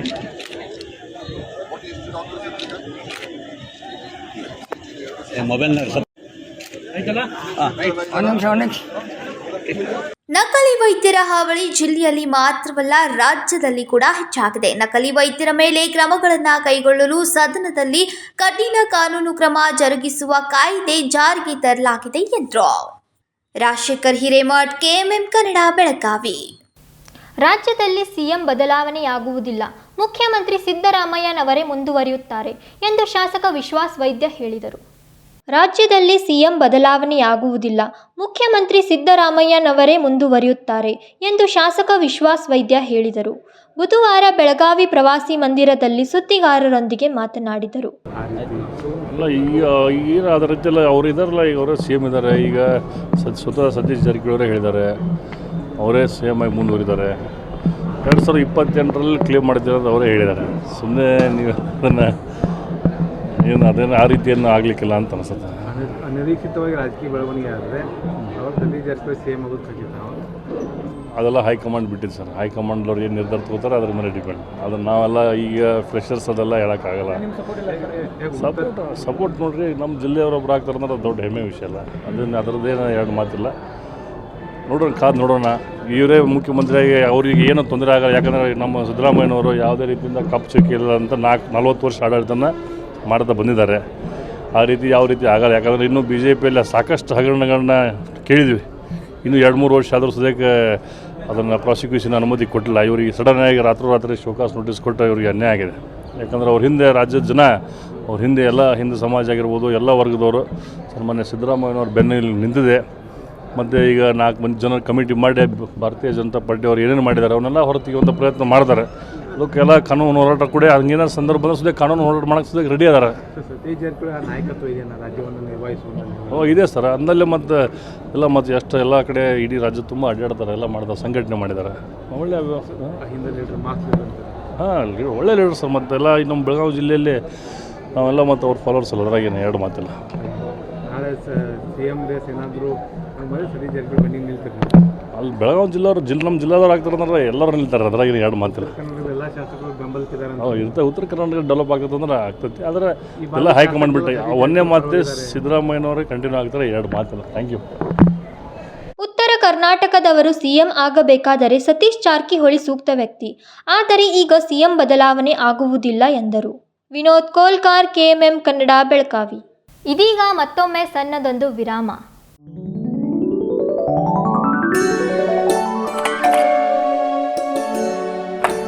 हाय, व्हाट अ प्रेजेंट सरप्राइज। कौन है? अरे वो मेरी फ्रेंड आरती है। तेरी शादी तो अटेंड नहीं कर पाई, लेकिन सोचा मिल लूं। वैसे जीत कहाँ है? वो अंदर है, बैठो ना। वाओ जया, बहुत सुंदर लग रहा है। वैसे सच कहूं, तुम्हारी पर्सनालिटी पे जज रहा है। आखिर चॉइस किसकी है? थैंक्स। अच्छा, तो कर्टन्स की तारीफ कर रही हो? अमरकौन कर्टन एंड फर्निशिंग, यहाँ है नए लुक, कलर और स्ट्रक्चर के बेहतरीन कर्टन फर्निशिंग की वैरायटी जो आपके घर और ऑफिस की शान बढ़ाए। अमरकौन कर्टन एंड फर्निशिंग, खड़े बाजार, बेलगावी।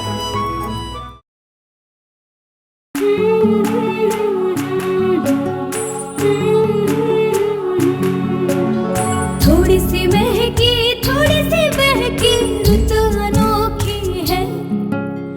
हल्के हल्के दिल में हलचल जो मचलती है। ये कैसा है समा, ये प्यार सा एहसास है।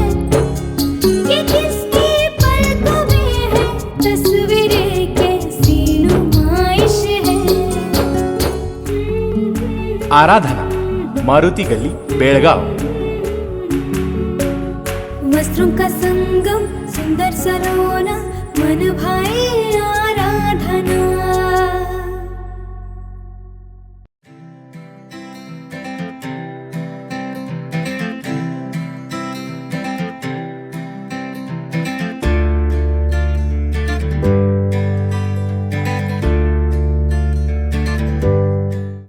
ವಿರಾಮದ ನಂತರ ಮತ್ತೊಮ್ಮೆ ನ್ಯೂಸ್ಗೆ ಸ್ವಾಗತ. ಅಕ್ರಮವಾಗಿ ಮದ್ಯ ಸಾಗಾಟ ಮಾಡುತ್ತಿದ್ದ ವೇಳೆ ಬೆಳಗಾವಿ ಅಬಕಾರಿ ಇಲಾಖೆಯ ಅಧಿಕಾರಿಗಳು ದಾಳಿ ನಡೆಸಿ ಅಕ್ರಮ ಮದ್ಯ ವಶಪಡಿಸಿಕೊಂಡ ಘಟನೆ ಗಾಂಧಿನಗರದಲ್ಲಿ ನಡೆದಿದೆ. ಅಕ್ರಮವಾಗಿ ಮದ್ಯ ಸಾಗಾಟ ಮಾಡುತ್ತಿದ್ದ ವೇಳೆ ಬೆಳಗಾವಿ ಅಬಕಾರಿ ಇಲಾಖೆಯ ಅಧಿಕಾರಿಗಳು ದಾಳಿ ನಡೆಸಿ ಅಕ್ರಮ ಮದ್ಯ ವಶಪಡಿಸಿಕೊಂಡ ಘಟನೆ ನಡೆದಿದೆ. ಗೋವಾದಿಂದ ಅಕ್ರಮವಾಗಿ ಮದ್ಯ ಸಾಗಾಟ ಮಾಡುವ ವೇಳೆ ಇಲ್ಲಿನ ಗಾಂಧಿನಗರದಲ್ಲಿ ಅಬಕಾರಿ ಇಲಾಖೆಯವರು ದಾಳಿ ಮಾಡಿ ಲಕ್ಷಾಂತರ ಮೌಲ್ಯದ ಮದ್ಯವನ್ನು ವಶಪಡಿಸಿಕೊಂಡಿದ್ದಾರೆ. ಇದು ಗಣೇಶೋತ್ಸವದ ವೇಳೆ ಸರಬರಾಜು ಮಾಡಲು ತಂದಿದ್ರು ಎಂದು ತಿಳಿದು ಬಂದಿದೆ. ಇದನ್ನ ಅಬಕಾರಿ ಇಲಾಖೆಯವರೇ ಸ್ಪಷ್ಟೀಪಡಿಸಬೇಕಿದೆ. ರಾಜಶೇಖರ್ ಹಿರೇಮಠ್, KMM ಕನ್ನಡ, ಬೆಳಗಾವಿ. ರಾಯಬಾಗ್ ತಾಲೂಕಿನ ಹಾರುಗೇರಿ ಪಟ್ಟಣದ ಪುರಸಭೆಗೆ ಜಿಲ್ಲಾ ಉಸ್ತುವಾರಿ ಸಚಿವ ಸತೀಶ್ ಜಾರಕಿಹೊಳಿ ಭೇಟಿ ನೀಡಿದರು. ರಾಯಬಾಗ್ ತಾಲೂಕಿನ ಹಾರುಗೇರಿ ಪಟ್ಟಣಕ್ಕೆ ಲೋಕೋಪಯೋಗಿ ಹಾಗೂ ಜಿಲ್ಲಾ ಉಸ್ತುವಾರಿ ಸಚಿವ ಸತೀಶ್ ಜಾರಕಿಹೊಳಿ ಹಾರುಗೇರಿ ಪುರಸಭೆಗೆ ಭೇಟಿ ನೀಡಿದರು. ನಂತರ ಪುರಸಭೆ ಸಭಾಭವನದಲ್ಲಿ ಪುರಸಭೆ ಅಧ್ಯಕ್ಷ, ಉಪಾಧ್ಯಕ್ಷ ಹಾಗೂ ಸದಸ್ಯರ ಸಭೆ ನಡೆಸಿ ಪಟ್ಟಣದ ಸರ್ವಾಂಗೀಣ ಅಭಿವೃದ್ಧಿಯ ಜೊತೆಗೆ ಶಿಕ್ಷಣ, ಕೆರೆ, ಚರಂಡಿ, ಕುಡಿಯುವ ನೀರು, ಹಾರುಗೆರೆಯಿಂದ ರಾಯಬಾಗದವರೆಗಿನ ಅಗಲೀಕರಣ, ಹೈಟೆಕ್ ಗ್ರಂಥಾಲಯ, ಪೊಲೀಸ್ ಠಾಣೆಗೆ ಕಟ್ಟಡ ಸೇರಿದಂತೆ ಮುಂತಾದ ಅಭಿವೃದ್ಧಿ ಕಾಮಗಾರಿಗಳ ಬಗ್ಗೆ ಮಾಹಿತಿ ಪಡೆದು ಇಲಾಖೆಯಿಂದ ಆಗಬಹುದಾದ ಎಲ್ಲ ಕಾಮಗಾರಿಗಳನ್ನು ಮಾಡುವ ಭರವಸೆ ನೀಡಿದರು. ಪತ್ರಕರ್ತರು ಕೇಳಿದ ಪ್ರಶ್ನೆಗೆ ಪೊಲೀಸ್ ಠಾಣೆ ಕಟ್ಟಡದ ಕುರಿತು ಗೃಹ ಸಚಿವರ ಜೊತೆ ಮಾತನಾಡುವುದಾಗಿ ತಿಳಿಸಿದರು.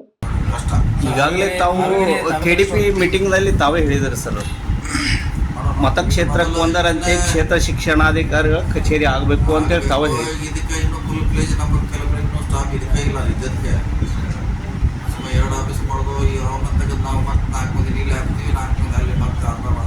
ಸರ್ ಆರೋಗ್ಯ ತಾಲೂಕಾ ಆಗುತ್ತೆ ಅಂತ ಹೋರಾಟ ಮಾಡಿದೆ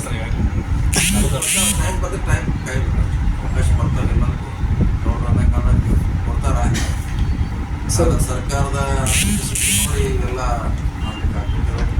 ಸರ್ 1ರಿಂದ 12ನೇ ತರಗತಿವರೆಗೆ ಹೃದಯಾಘಾತದ ಬಗ್ಗೆ ಒಂದು 45 ನಿಮಿಷ ಪೀರಿಯಡ್ನ ತೆಗಬೇಕಂತ ಸರ್ಕಾರ ಚಿಂತನೆ ಮಾಡ್ತಾಯಿದೆ. ಇದ್ರ ಬಗ್ಗೆ ಏನು?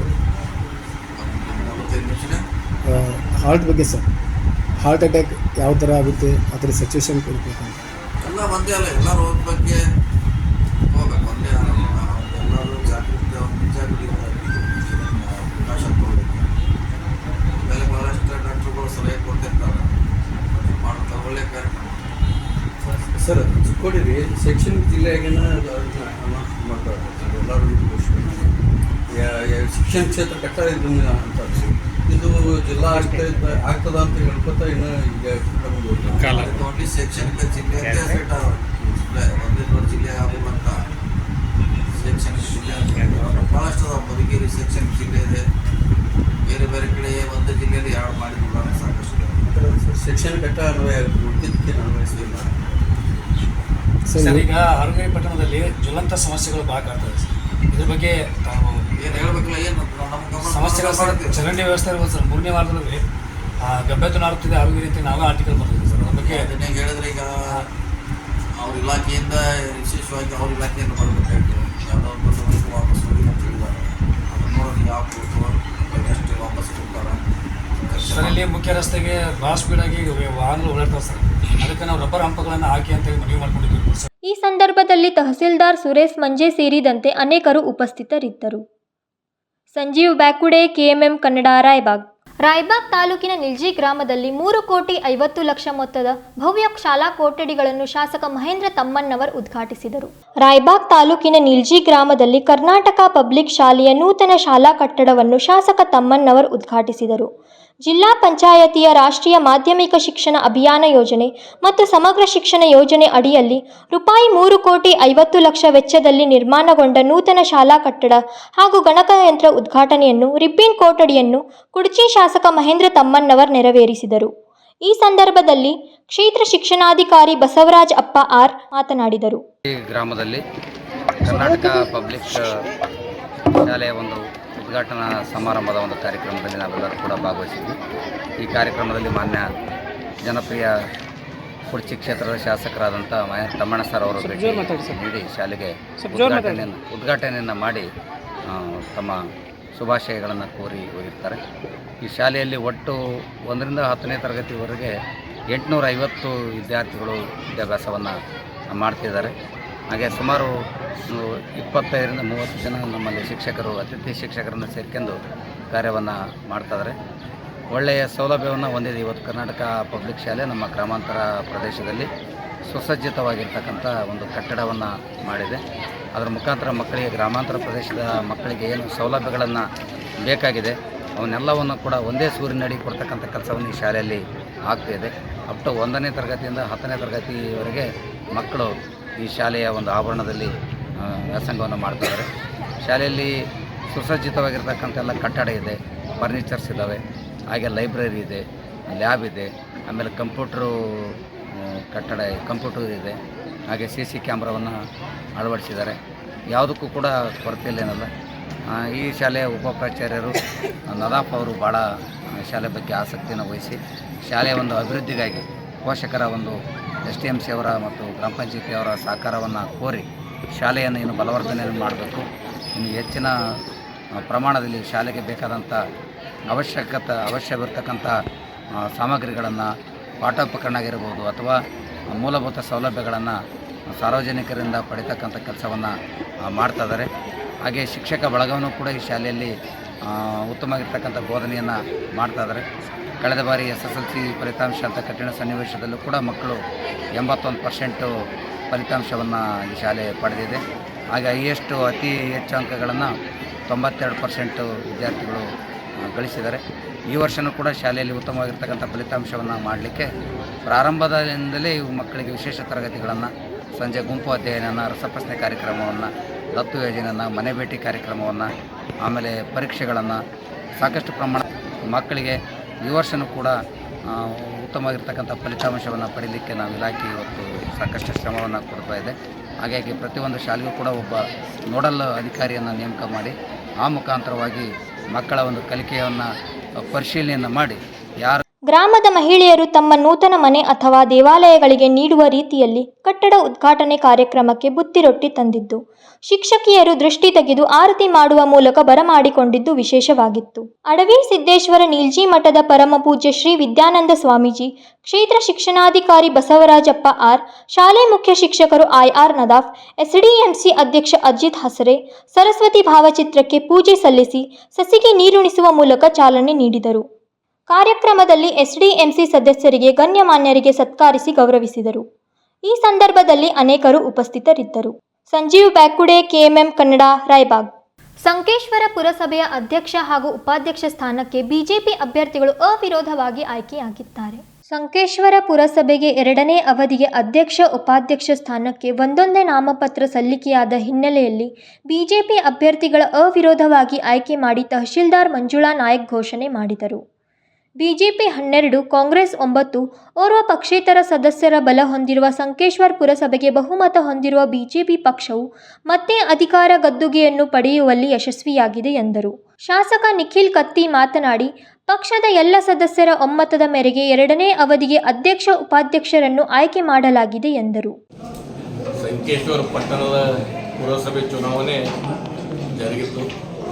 ಆ ನಿಟ್ಟಿನಲ್ಲಿ ನಮ್ಮ ಬಿಜೆಪಿ ಪಕ್ಷದ ಹತ್ನೂರೇ ವೈನಿ ಅಧ್ಯಕ್ಷ ಆಗಿ ಹಾಗೂ ನನ್ನ ಆತ್ಮೀಯ ಮಿತ್ರರಾದಂಥ ವಿಕಿ ಕೊಳ್ಳಿ ಅವರು ಉಪಾಧ್ಯಕ್ಷರಾಗಿ ಆಯ್ಕೆಯಾಗಿದ್ದಾರೆ.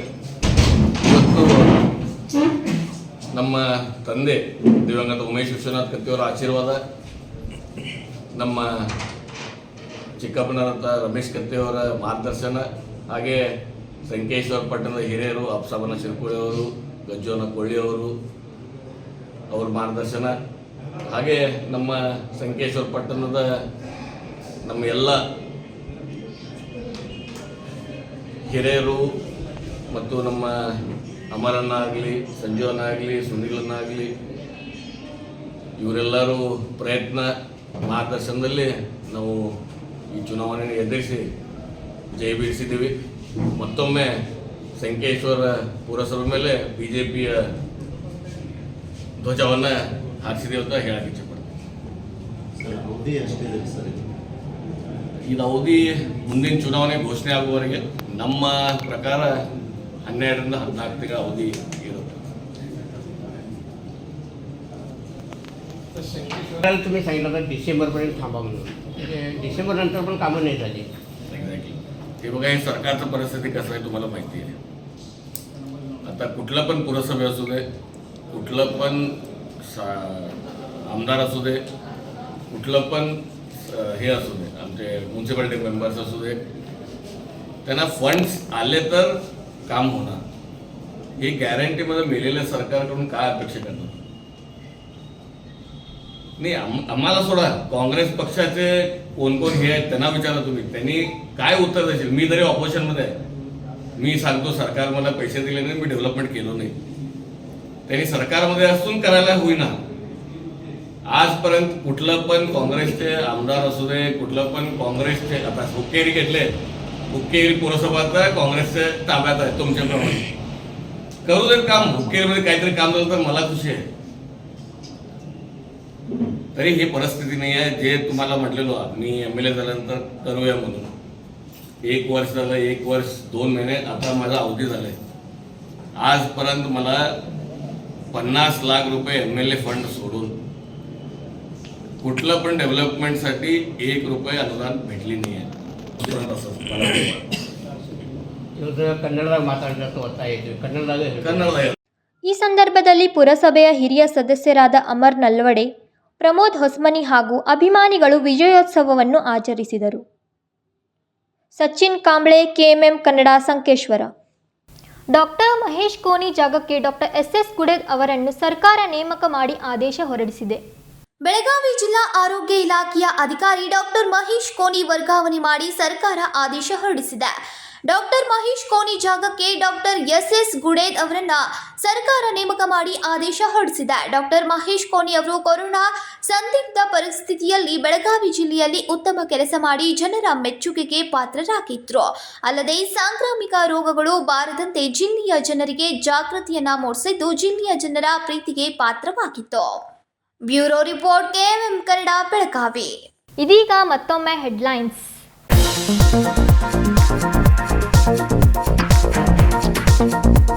ರಾಜಕೀಯದಲ್ಲಿ ಜೂನಿಯರ್ ಸೀನಿಯರ್ ಪ್ರಶ್ನೆ ಬರೋದಿಲ್ಲ. ಶಾಸಕರು ಯಾರಿಗೆ ಬಹುಮತ ಕೊಡ್ತಾರೋ ಅವರಿಗೆ ಹೈಕಮಾಂಡ್ ಒಪ್ಪೋದು. ಸಿಎಂ ಸ್ಥಾನಕ್ಕೆ ನಾನು ಸ್ಪರ್ಧೆ ಮಾಡ್ತೀನಿ, ಬಿಡೋದಿಲ್ಲ ಎಂದ ಶಾಮನೂರ್.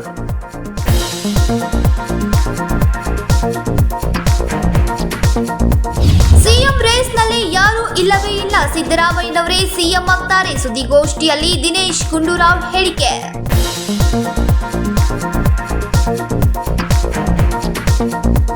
ನಮ್ಮ ಪಕ್ಷದಲ್ಲಿ ಹೈಕಮಾಂಡ್ ಅನ್ನೋದು ಇದೆ, ಶಿಸ್ತು ಎನ್ನುವುದು ಇದೆ. ನಾನು ಕೂಡ ಪಕ್ಷದ ಶಿಸ್ತಿನ ಸಿಪಾಯಿ. ಸುದ್ದಿಗೋಷ್ಠಿಯಲ್ಲಿ ಸಚಿವೆ ಲಕ್ಷ್ಮಿ ಹೆಬ್ಬಾಳ್ಕರ್ ಹೇಳಿಕೆ.